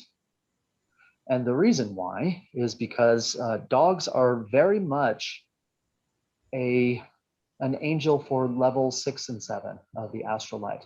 You let a dog loose in your backyard and it will find something to tear apart. And I know because I have 2 boxers. And by the way, angels do visit. They're not afraid of dogs. But they're serving a function. And yes, while it might be annoying to go outside and realize that, I forgot my shoes and now my shoes are scattered all over the backyard, that is actually one of their purposes, one of their functions. You let a dog out in the wild or encounter a wild dog, and it's going to be breaking apart sticks and carrying around dead things and, all of this type of stuff. But see, that's a very natural aspect of level 7 of the astral light. Now, when it comes to things like standards, whereas a dog sits at level 6 and assists with level 7 of the astral light, human, what it means to be human shows up at level 4. And it is supposed to help at level 5, but enhance to level 3, 2, and 1, right? And this is why I said wrong manufacture, because anything below the standard of helping in level 5, right, or the center of balance is at 4, but we can help with the aspects of higher learning. But anything below that level is called wrong manufacture, because we are not entities designed to handle that type of stuff. And so when we immerse ourselves in things like greed or jealousy or envy or all of these things that we associate with level 6, or worse, or less productive, then that's wrong manufacture. But it's certainly not evil, because evil actually requires consciousness. A human is not capable of actually being evil unless they have regular dealings with level 2 and level 1 of the astral light. They can't do it because there is no consciousness about it. It's mechanical. Gets looked at as evil. So, you know, when you watch someone storming the Capitol, for instance, really probably the most sane thing to say to yourself in that manner is that it is a robotic action. Mhm. There is no consciousness about that. When someone is angry towards you and someone, you know, beats you up in some mental, physical, or emotional way, they have committed no wrong. You might take it that way, but in truth, it's absolutely mechanical. And the same goes for, this is where it gets interesting, because the same actually goes for good things too. You know, we all have people like, oh, that's such a good person. No, probably not. They're actually probably just mechanically inclined to do that sort of thing. Yeah.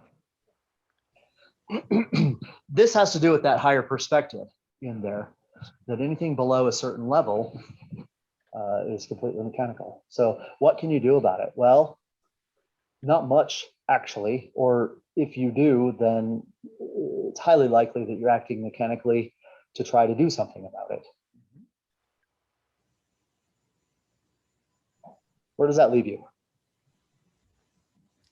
Well, in thought, but recognizing, you know, I've typically viewed it as unconscious, but I mean, I think the big shift of the process here is that I've always, is unknowingly till this moment, used the levels as a model of morality.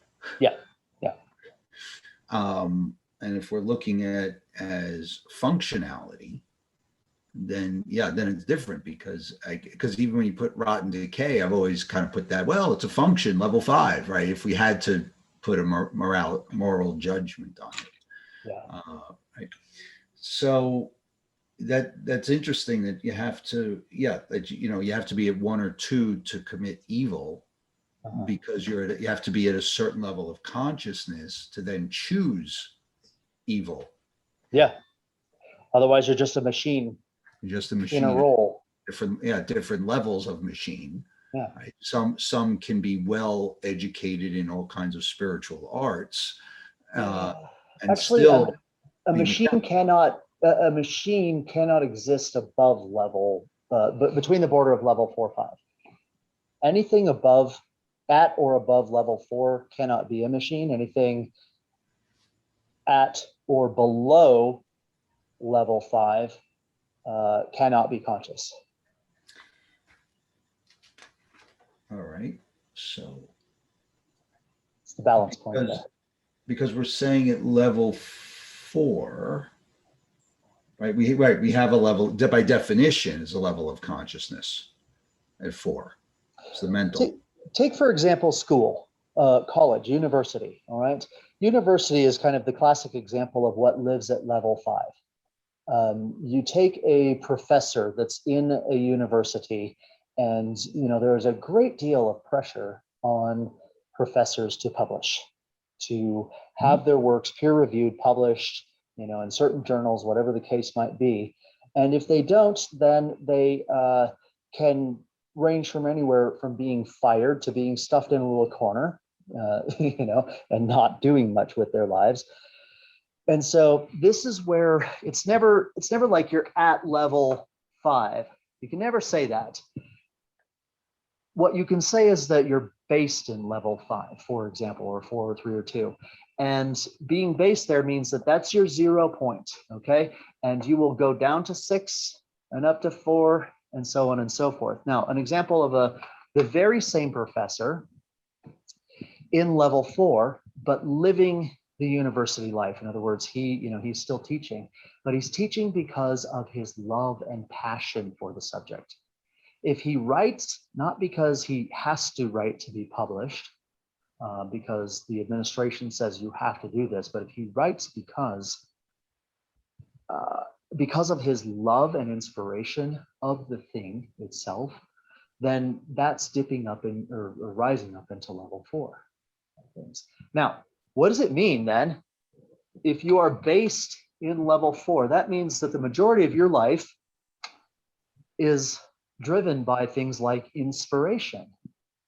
And I don't think there's a word for it, but this love of natural law. I don't mean it intellectually. I mean, like there's Sounds like a spirit flare. yeah, right. Yeah.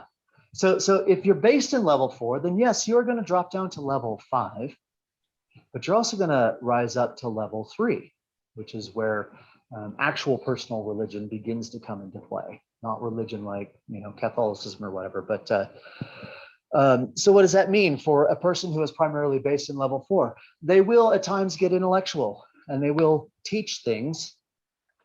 Here's how you do groundwork. Here's how you do the law of 2. Here's how they'll teach things. But the reason coming from it is because that's what lit them up. Now, the problem with what happened in the Eamon is that it got to the point where it was mostly based in 5, even though everybody went around saying, we're all 4. Mostly it became an intellectual exercise. And did greed come into it? Absolutely. Greed came into it very, very much so, in many respects. And so did inspiration, right? But you can see where it was based. The idea of what we're trying to do here is not fall below this standard of being based in 4. There's got to be some teaching that goes along with it, more in a hierophant aspect to it. But there's also, it's going somewhere in that. Have I rambled too much about the astrolight? No, this is great. Yeah, so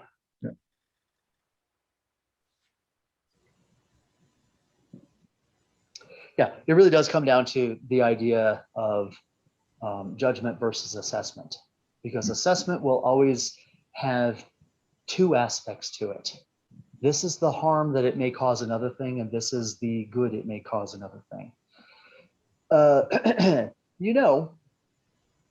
People tend to think of angels as good, good beings, and demons as bad beings and all this type of stuff. I'm just talking about in the cultural aspect of religious terminology.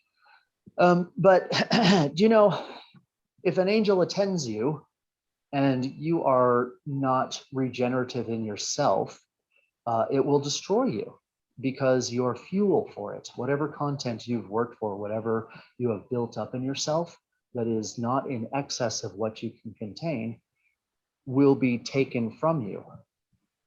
So where does that put an angel in the ideas of judgment? If you tell someone, listen, you don't use the word angel. You tell someone, listen, there's this entity that if you do certain types of work, it's going to come and it's going to eat you. They'll go, oh, what a terrible entity, right? I'm afraid. Be very afraid. But then if you go, but don't worry, it's an angel. People then get confused. Like, what are you talking about? You see, but it's the difference between judgment and assessment, because everything eats, everything excretes.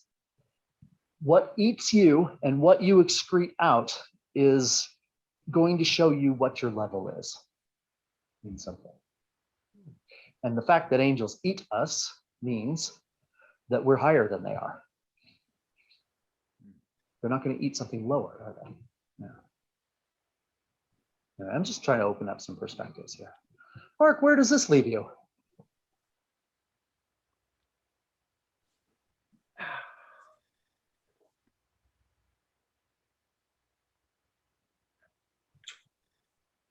Not sure where to come at this. Hang on a second.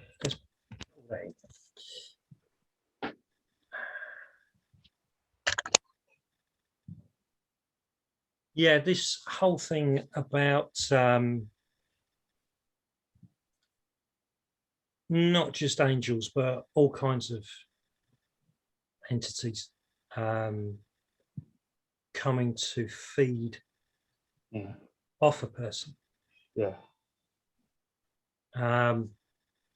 Let me clear something up for you real quick, because I can see what's in you about this. Yeah. And I do need to clear up the idea that other things that come to eat you are not entities are actually what would be better called a thought form. For I- example, a thought form. Thoughtful.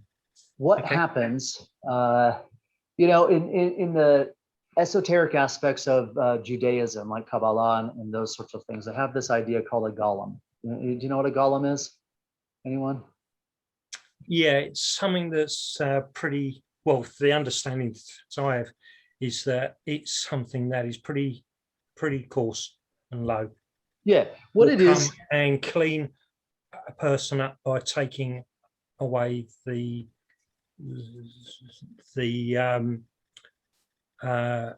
lower process that they have been in. yeah. So it's not putting it quite right. In the traditional aspect of Yeah. things, they would describe it as, they would create a golem by getting clay and Yeah. molding it into the shape of a human form, and then through certain types of rituals, animating the thing. Yeah. Now, that is a literal interpretation of something that actually does happen in the astral light. Whatever a person tends to think about or dwell on or give their attention to, actually is the best way to say this, it animates something in the astral light.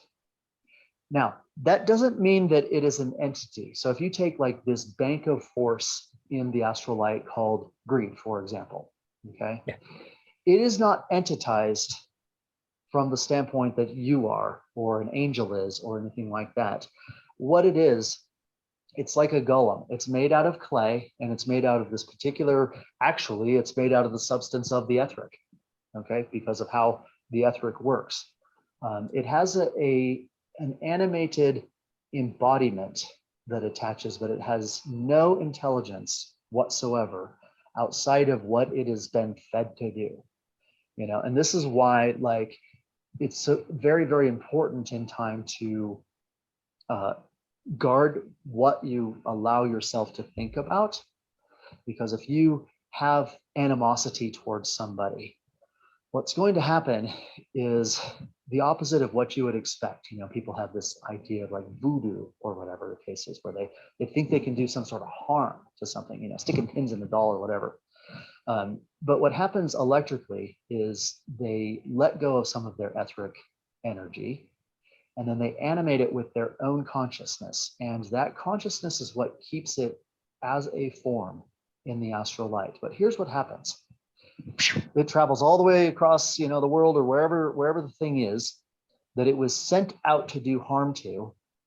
And once it gets there, if that person doesn't also intend you any kind of harm, in other words, if they have no feeling or even positive feelings towards you whatsoever, it will not find any resonance. And it's going to come back to the source of its arising, which is you. Yeah. And then you will feed it again, and it gets a little bit bigger, and it goes and does the same thing. And this is how thought forms are made, through this kind of mental process that people go through. But it's them. It's themselves, right? And yeah, so I just wanted to clear up that, because it's not, there actually are no lower entities in Okay. the astral light. They are all thought forms or actual entities. Yeah, because they're just doing a job. Yeah, if you Yeah. go astral traveling, sometimes you will see these things, and they're objectively disgusting, actually. I mean, just objectively disgusting, repelling to a human. But you'll see these things that look like huge mosquitoes, but weirder. And they'll be attached to somebody and be like pumping force out of them. They're giant. I mean, they can be absolutely giant, but they're like a huge mosquito just attached to something or someone. But it's still not an entity. It was created through someone's imagination or someone's lack of self-control and what they allowed themselves to think about. Okay. Werewolves, vampires, demons, all that type of stuff. They're all just thought forms. They're golems, Right. animated clay. No sentience whatsoever. And therefore, no possibility of continuance without us. Yeah, that makes sense. Yeah. Yeah. So, so you were on about it. I wanted to jump in and kind of just adjust the terminology a little bit. But Sure. now where does that leave you? To be honest, a bit blank. Okay. Yeah.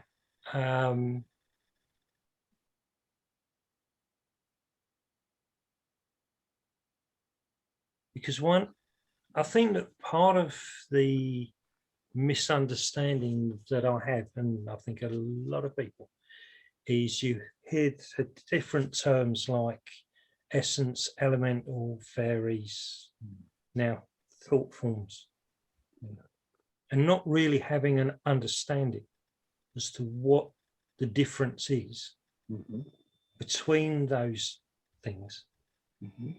how they work, how they originate, what benefit or harm the various things can have. Yeah. Do you want a quick rundown some of those things that you mentioned, elementals, fairies? Yeah. I'll tell you where, first of all, fairy life, uh, it's inaccurate to say that humans are the pinnacle of creation on this planet. You may have heard it said that way in the past, that we Yeah. are the pinnacle of God's creation at this moment in time. It's not entirely true. In the example of fairies, they actually are another life form on this planet, but they are more electrically based. They still have some physicality to them, but they're more electrically based than we are. Yeah. And they are on an evolutionary path, but it is different to ours. It's a different evolutionary path. There are multiple rays of creation, and you could almost think of it like multiple dimensions that all terminate at various places like moons and planets and suns. The reason why fairies are so interesting is because of their nature being so highly electrical, they have an intoxicating effect on humans. And so the human interaction with them, if a person is not at a high enough energy level and they come across a colony of fairies in the woods, Yeah. then what happens is that energy that they're radiating begins to affect the mentality of the person, and it begins to cause hallucinations.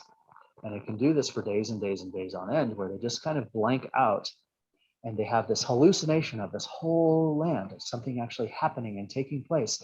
And then finally, when they're able to get out of that situation, if they get out of it, they go back to their village and they talk about this enchanted world where, there was these beings and all this type of stuff. And this is where fairy tales come from.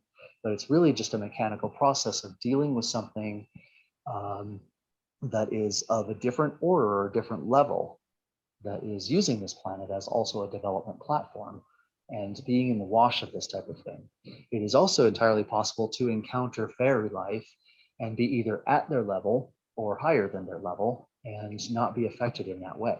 And then you can have, you can't even really have a meaningful exchange because they're just on a different evolutionary path from us entirely. What works for them would never work for us and vice versa. But there's an idea into fairy life, because this planet is a crucible. It's a very useful crucible for things to be able to change. Elementals are 100% functional aspects of the planet. They're not innately intelligent, and they're not innately beneficial or harmful. But what can happen is that when humans have an interaction with them, they can create a connection such that it can cause it to be a certain way or another. And the idea that the entity that became known as Yahweh, which is probably an inaccurate pronunciation, but was a red elemental to begin with. The whole idea of the burning bush and so on and so forth was just a red elemental doing a planetary duty of cleaning things up. But when a human interacts with such a thing, it creates a conductive atmosphere where they and it can have this kind of exchange when it's in the presence. And so, if you think of this idea of this pillar of fire that went with the Israelites everywhere that they went, they were feeding it from a certain standpoint of the kind of energy that it needs to grow to do its planetary duty. And it was also offering them protection at the same time, you see, because it's going to protect something that's feeding it. So it became a very symbiotic relationship. And that's something that's unique to elementals. You can't do that with fairy life, but you can have a symbiosis with an elemental. Yeah. And there are really only 5: white, red, blue, yellow, green, because it's a very planetary thing.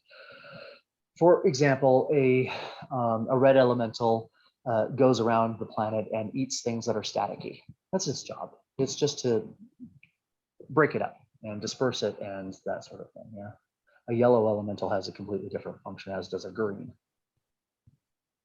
Green being restorative, for example. If you want to really invoke a healing force, like a real healing force, you have to have some sort of conductive atmosphere with something green, right? Green elemental in that case.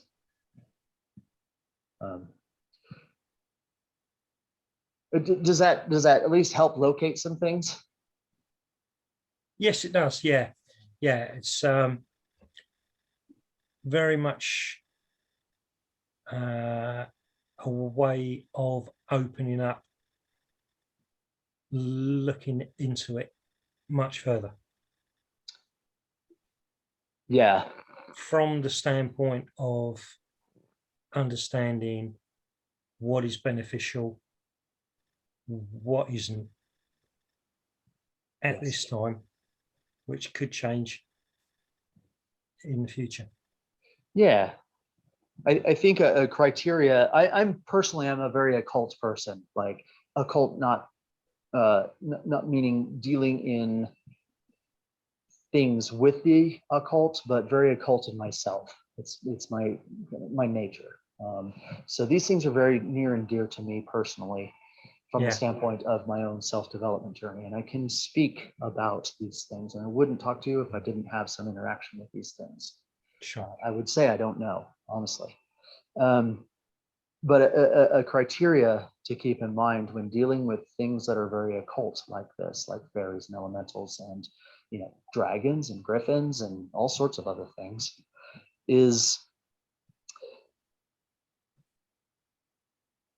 what level they belong to. Because I told Stuart a moment ago that anything above level 4 in the astral light cannot be, I should say, is conscious, cannot be mechanical. Anything below level 4 cannot be conscious. Okay, and so already you have this division.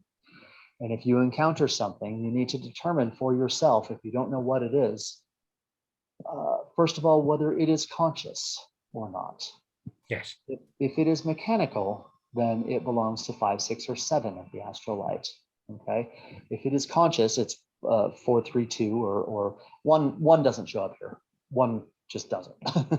way outside of the Earth's atmosphere. But level 4, 3, and 2 can have some interplay, and they will always be very conscious. So that's one aspect. The second aspect is whether it is on an evolutionary path or whether it is purely functional, or I should say purely in service. I gave you the example of fairies, which are actually on their own evolutionary path, separate from us, separate rays of creation. They're going somewhere else entirely. Angels, however, although conscious, are functional. They are not evolutionary inclined. They are functional from the standpoint of either righting wrongs from a objective standpoint, or in being able to assist with the connection of Silver Beacon. You understand Silver Beacon? Being the conduit by which higher intelligence and force comes into a developing person's life. Yeah. Okay. That would be service, but they are very, very conscious, higher than us typically in consciousness, but have no evolutionary potential. An angel will never graduate on to become something else. Okay. They don't even die. They become decommissioned. It's a very different thing. Angels don't die. They are decommissioned. Right. Yeah. And you take angels like Gabriel, like Gabriella, which is a dual aspect. Why is it, do you suppose, that generally speaking, they never show female angels? Why are angels always showing up as, men? It's curious, isn't it? Probably to do with the historical times of men being dominant in the culture. Because angels are actually supposed to be either male or female. Depending on what? We have this thing, right? There's Gabriel and Gabriella. Yeah. One aspect is male, one aspect is female. Right. Yeah. Yeah, is that those are both contained in. Another way of saying that, though, was cherubim or seraphim. You get these two categories or classes, cherubs and seraphs of angels. One being more of a masculine incline. In other words, like I think seraphim is actually associated with the word fire and the word serpent, for example, which would be a rod type of thing. Cherubim having like the defensive or containing or holding aspect to it. That's how male and female show up in the realms of what it means to be an angel, as either a functional cherubim or seraphim in function. Right. But to us, because both of those are more punchy and more powerful than what we experience as humans, and certainly much more powerful than what the planet experiences, it always appears to us as masculine. Even though if you were an angel, you would see the separation as masculine and feminine being cherubim or seraphim. Right. Functionally based, you see. Yeah, there's so much in the unseen worlds. Yeah.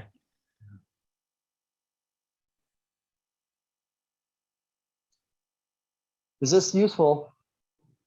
Yeah, it is. Yeah, I did have a question earlier on, but it's gone right out of. It's all right. Yeah. See if I can get it back.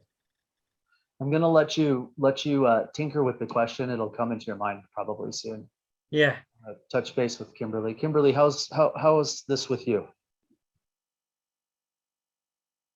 This is good. A lot of this is very new for me, so I'm trying to process it in a way that I can sort of grapple with it.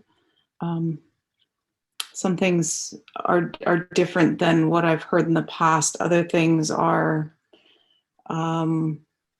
similar or something that I can kind of fit in a form that I understand. So at this point, I'm just receiving, Absolutely. Okay. trying to absorb and process.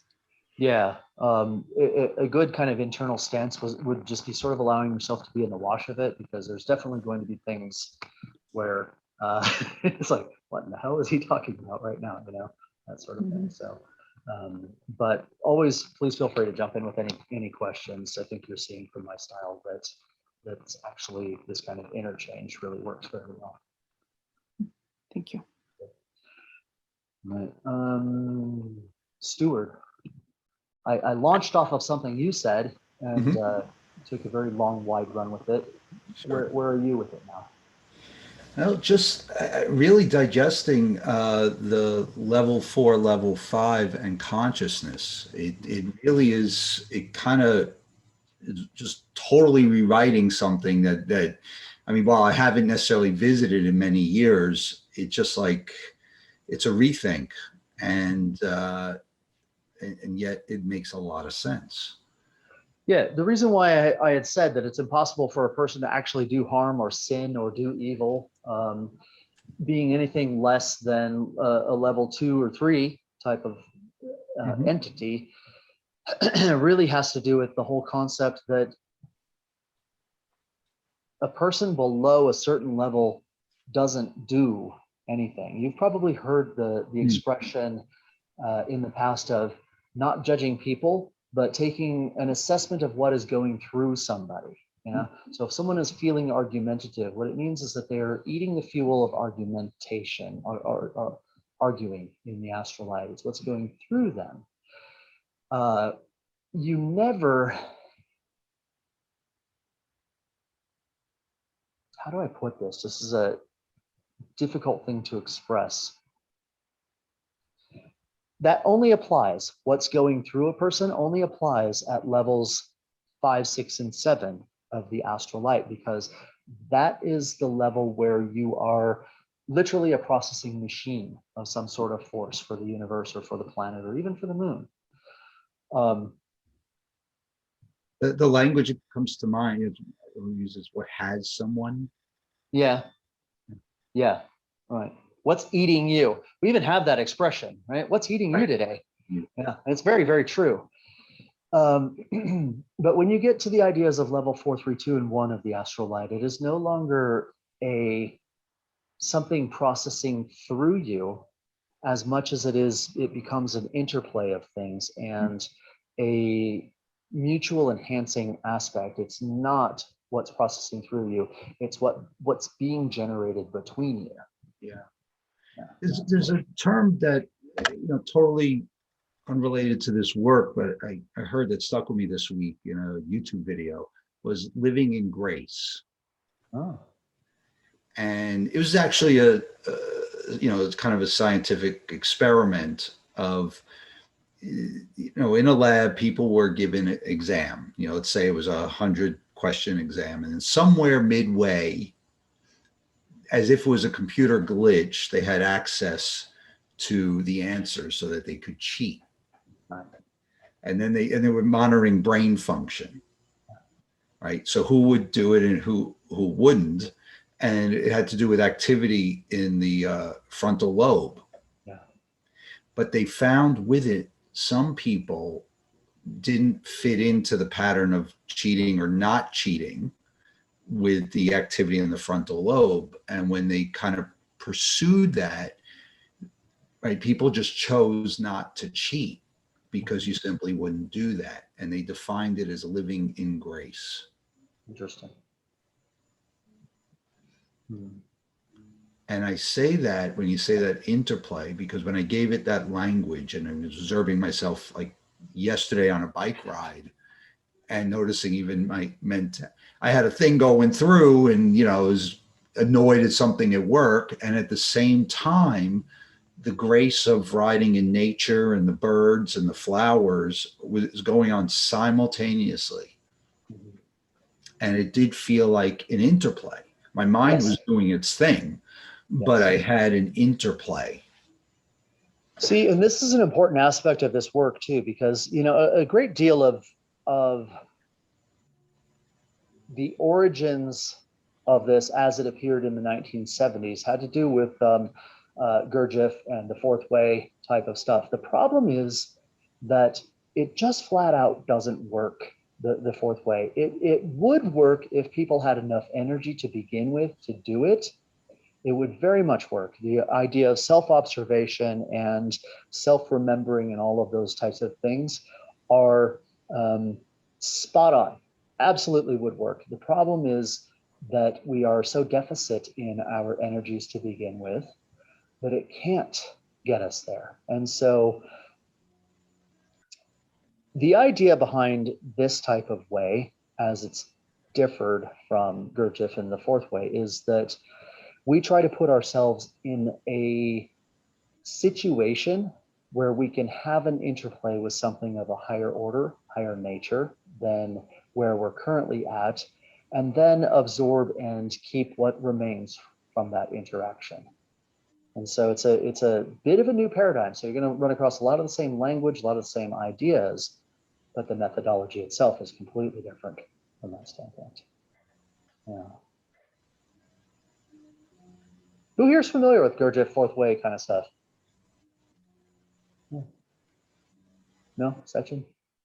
Mark and Serena? No? I did nothing with spirituality for the first 44 years of my life. Like all What's these that? terms. I think I mentioned earlier, right? I did nothing with spirituality. Yeah, that's fine. It's good. So, I don't know what I'm into at this point. I wouldn't know if, if I saw an angel, I wouldn't know it's an angel. That's where Oh, you would actually. Yeah, I you would. your confidence, but okay. Um, yeah, I actually kind of owe a lot of the why I do what I do now to that, because I had encountered this work and was in it for several years. Also had never heard of Gurdjieff or the Fourth Way or anything like that, and happened to be practicing my own sensitivity in a bookstore one time, and I was like using my etheric, right, using my hand to see which book tingled, and I came across one. I pulled it off the shelf, and it was a book by P.D. Ouspensky called In Search of the Miraculous. I started thumbing through it. Oh, interesting. Come across The Ray of Creation. And I'm like, what? A little bit further, Law of Three. What? And, I kept thumbing through this. I'm like, I've been lied to. All this time, I thought that the Eamon or Eminent Way or whatever the case is, that this was all coming from Leo, the founder. And it really threw me. It really threw me. And I remember asking about it and kind of getting like diverted and blown off into different directions, and almost like pay no attention to the man behind the curtain sort of thing. And really what happened is that it caused me to begin to re-question things and go back and try and find better answers, more answers, and understanding of the origin of things. And I'm saying this because it took me a long time of searching and actually rewriting things in myself and doing certain types of work that were recommended to me, but I never just took it up. I don't know how many times someone told me, get a notebook, go out and collect, examples of the law of two, or go out and collect examples of color. I didn't do it. I just didn't do it. It sounded good, but what was really happening is I was just daydreaming that I was, or intending, oh yeah, I'll do that at some point in time. It wasn't until I actually did the work of it that I started getting results. So If I could share in that, because it's like, because I did the law of two and collected, but you know what? I found at the time I didn't get results because I didn't have the assembly bill to receive it. Yeah, that's part of it too. Yeah. Sure. Yeah, and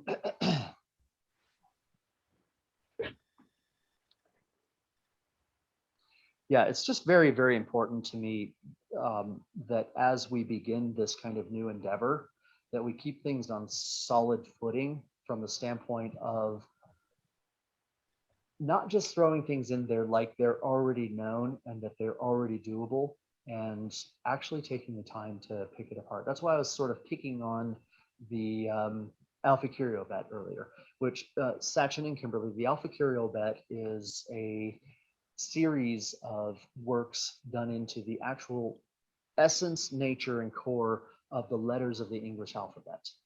Okay, what resonates in the unseen worlds with like the letter D versus the letter E, and so on and so forth. So if you like, I can send you the works on that. But although I could recite them, I didn't know them. And I'm at the point in time now where I don't find them to be as accurate as they should have been. There's some very serious divergences, in the way it was originally written. But see, you wouldn't know that if you didn't go out and do the work. While we're on the topic of the law of two, there are not 7 levels of the law of two.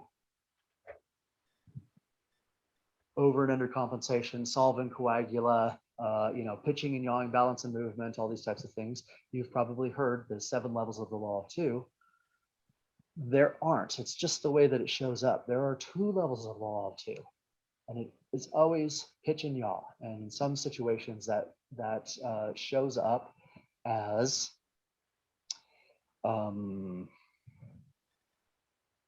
confirmation and aggregation that I've talked about before, like cell division and growing and all this. It's either that, or it shows up as when two things kind of when two aspects of the law of two come at opposite vectors in this, then you've got one's pitching, the other's yawing, and you get the things like the four seasons, right? The law of four. No such thing as the law of four, actually. It's just an aspect of the law of two. But yeah, it's important to do, like, actually get into it and do the work of it, right? The nice thing about everything that I had learned throughout the years is that it gave me a lot of starting points, a lot of things to where I could go, that's interesting. Is it true or not? Does it work or doesn't it? Yeah. So that's my foundation. That's where I come from.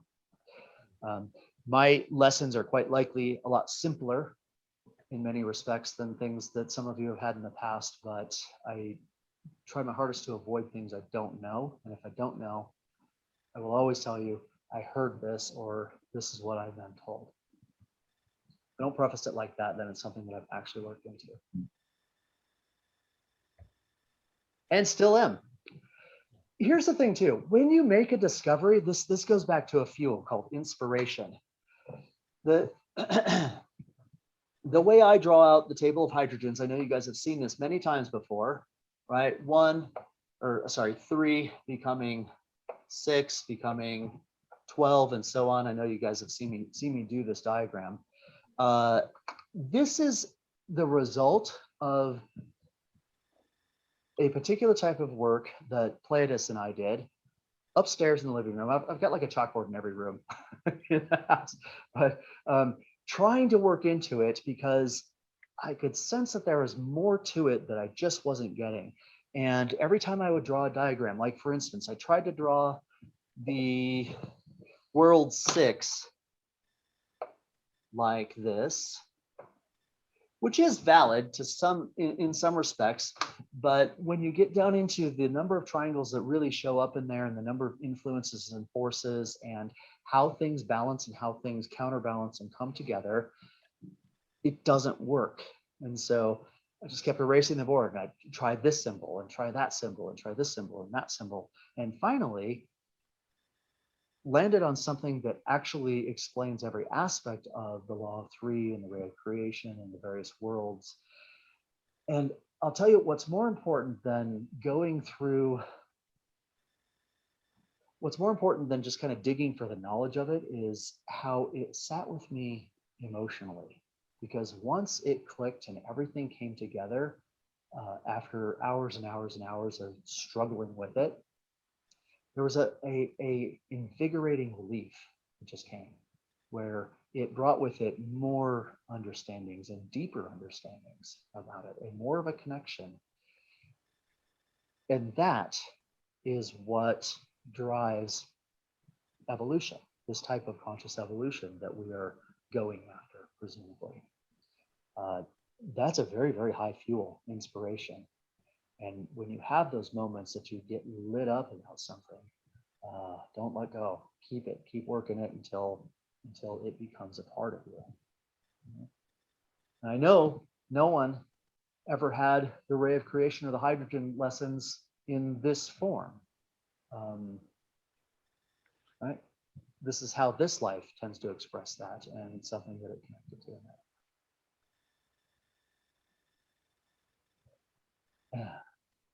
Probably shouldn't have brought up Gurdjieff if no one heard of him. What does it matter, right? I've heard of him, but haven't done any kind of research into his work. Yeah.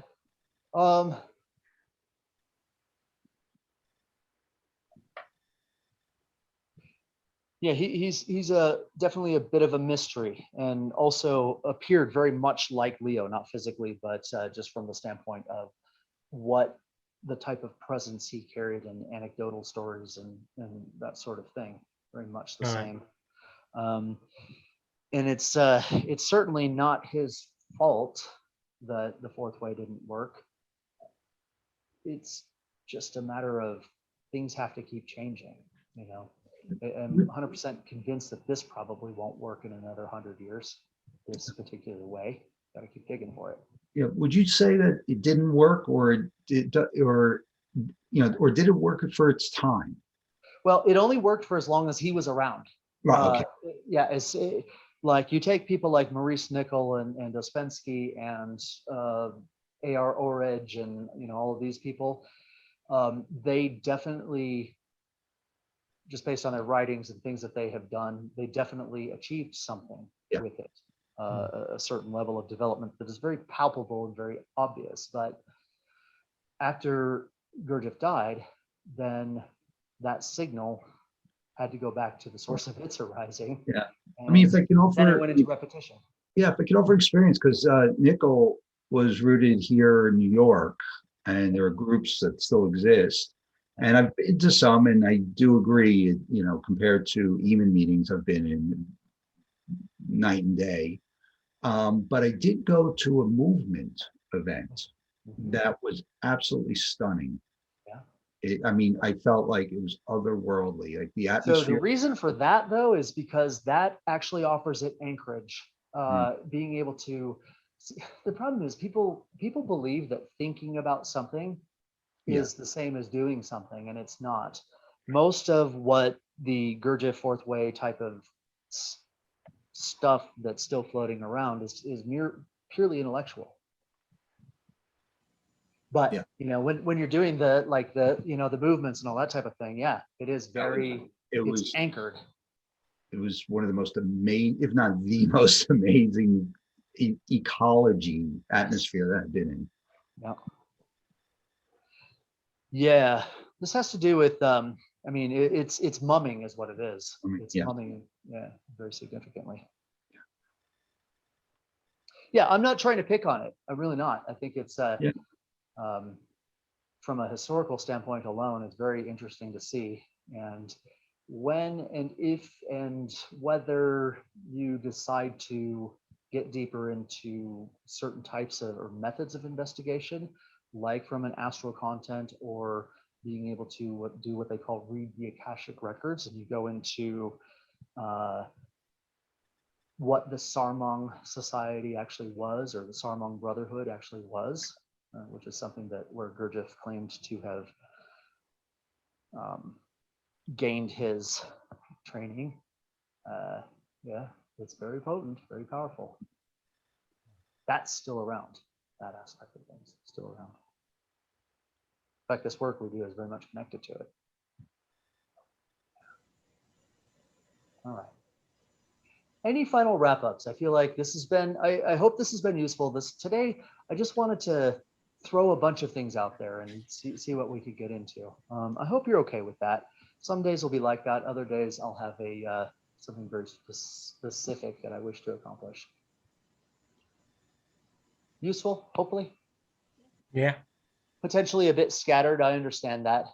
I do understand that. Mark, did the question ever come back to you? Yeah, it did. Yeah. Yeah. Hang on, put my glasses on. I'll be able to read it. Right. Yeah, it was to do with what you were saying about higher. I can't remember the exact term now. Forgive me for this word. Things, right?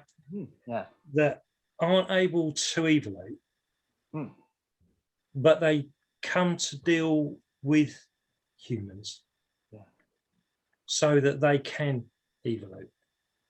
Yeah. And I'm looking at it from the point of intelligence and mechanical, because if these higher things don't actually get anything from it because they can't evolute,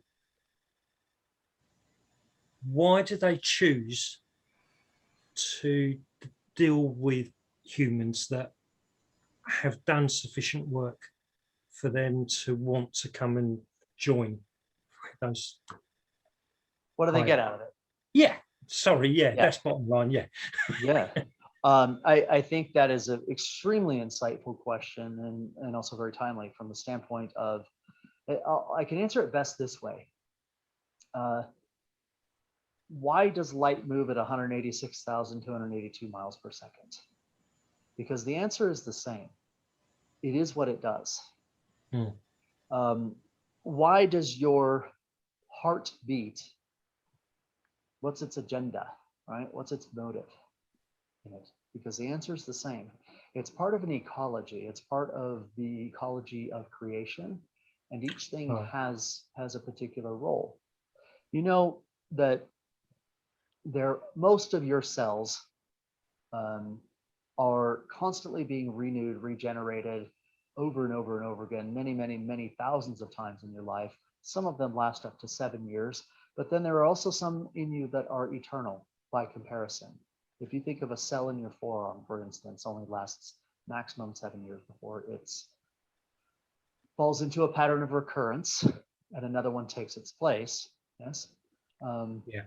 You have something like the ovum in females, right? The eggs for procreation. Those are immortal by comparison.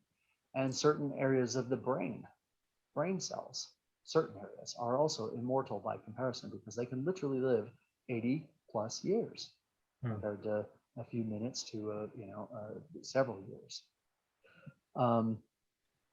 Now you take, for example, something like a brain cell or a series of brain cells, and if you look at your hand and really start to appreciate the ingenuity of it and just the beauty of it, and what it can do and what it's capable of, those sorts of things, the brain is actually doing a service to the hand. You may not think of it this way, but if you put whatever you put your attention on consciously is going to get some of that. And the hand is actually very appreciative when you do this. Are you following what I'm saying? The hand is actually enhanced by you focusing your attention on it. And suddenly you start to feel more from it, and it starts to offer more in return to the brain, right? If I put my attention on my hand and really focus it with the unity of what I am, now all of a sudden my brain is receiving a return on its investment of, I know the temperature of the room now, I know the humidity, I know what I'm in contact with, like all of this more is coming back. I'm drawing this analogy as the role of something like an angel or something that doesn't have the possibility of evolution, but still being in service to that which does from that standpoint. But in a different respect, you're all part of the same thing. You're all part of the same ecology in this. Just like the brain is part of the ecology of the rest of the body, but it can do different things. Yeah. It's probably the best answer I can give for now. Sure. There's another aspect of this too. Some of these types of entities were once us, but they became fixed in a certain way because they stopped being, they evolved to a certain point, but they stopped being useful from the standpoint of the direction creation needs to go in a requirement position. And those are also entities, very conscious, very developed entities in their own way that are fixed, but do also offer assistance. I'm referring to something called the Shining Ones, which are not angels. They were, you go back into Egypt and you see all these creatures with like dog heads and, crocodile heads and all manner of different things. The ibis with the, bird head and this sort of thing. Those are all species or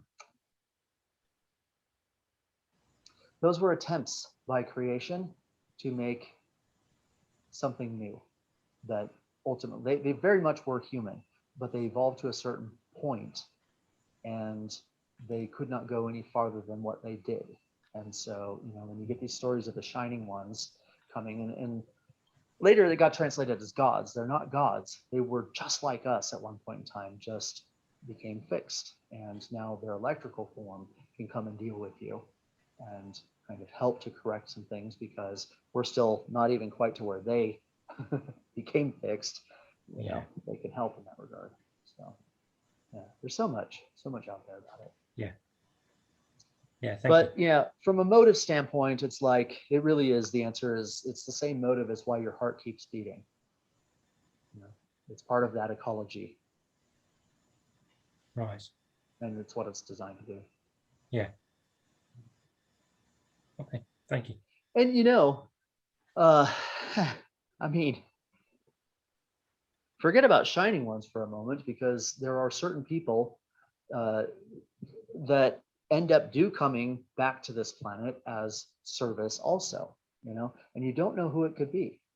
It could be the gardener, or even the guy who, you know, removes the trash cans or empties the trash cans every week. But there are many people, many what you would call people, that consciously came back here in order to perform a service to humanity, and they can just do it by radiation. They don't have to do it by yapping, you know, talking, teaching lessons, whatever the case is. They can just do it by their presence. Yeah. Everything everything in creation is rooting for you. You know that?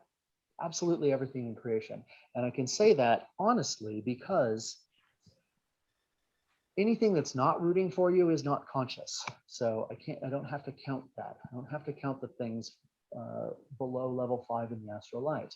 But everything 4 through 2 and 1 is absolutely rooting for you and what you represent. Getting help is not as mystical as you might think. It really just has to do with how a person's aligned and what kind of help you might need. You know, you could go your entire life and not encounter something that you would call an angel, and that's okay, because you might not have needed to. But it doesn't mean that there aren't a host of thousands and thousands of other things looking out for you in that regard, really rooting for you. And me too, and it keeps me humble. Yeah. It's too easy to get. You get a little bit of knowledge and it just, you know, you go to your head, as they say. Yeah. Got to stay humble with the work. The minute a person feels like they really have it, they really got it, that's when they have become arrested and fixed. Remember the expression? You got that, right? You got that. Yeah. No, most of the time they didn't, but they said they did. You got that. Yeah. Do you have the coding? Oh yeah, sure, I have the coding. Always re-examine things. Yeah. Okay, I feel like this is a good place. Everyone feels more calm now. I tried to do something that would, what's the term? Going off in a bunch of different directions can be very dispersing. So this last bit was meant to bring in that dispersion, and I hope it's successful. If not, please let me know and I'll keep trying that. Good. Okay. Yeah. Thank you all so much. Okay. Great. Thank you all. Bye for Thank now. you. Thanks. Thank you. Bye bye. Thank you.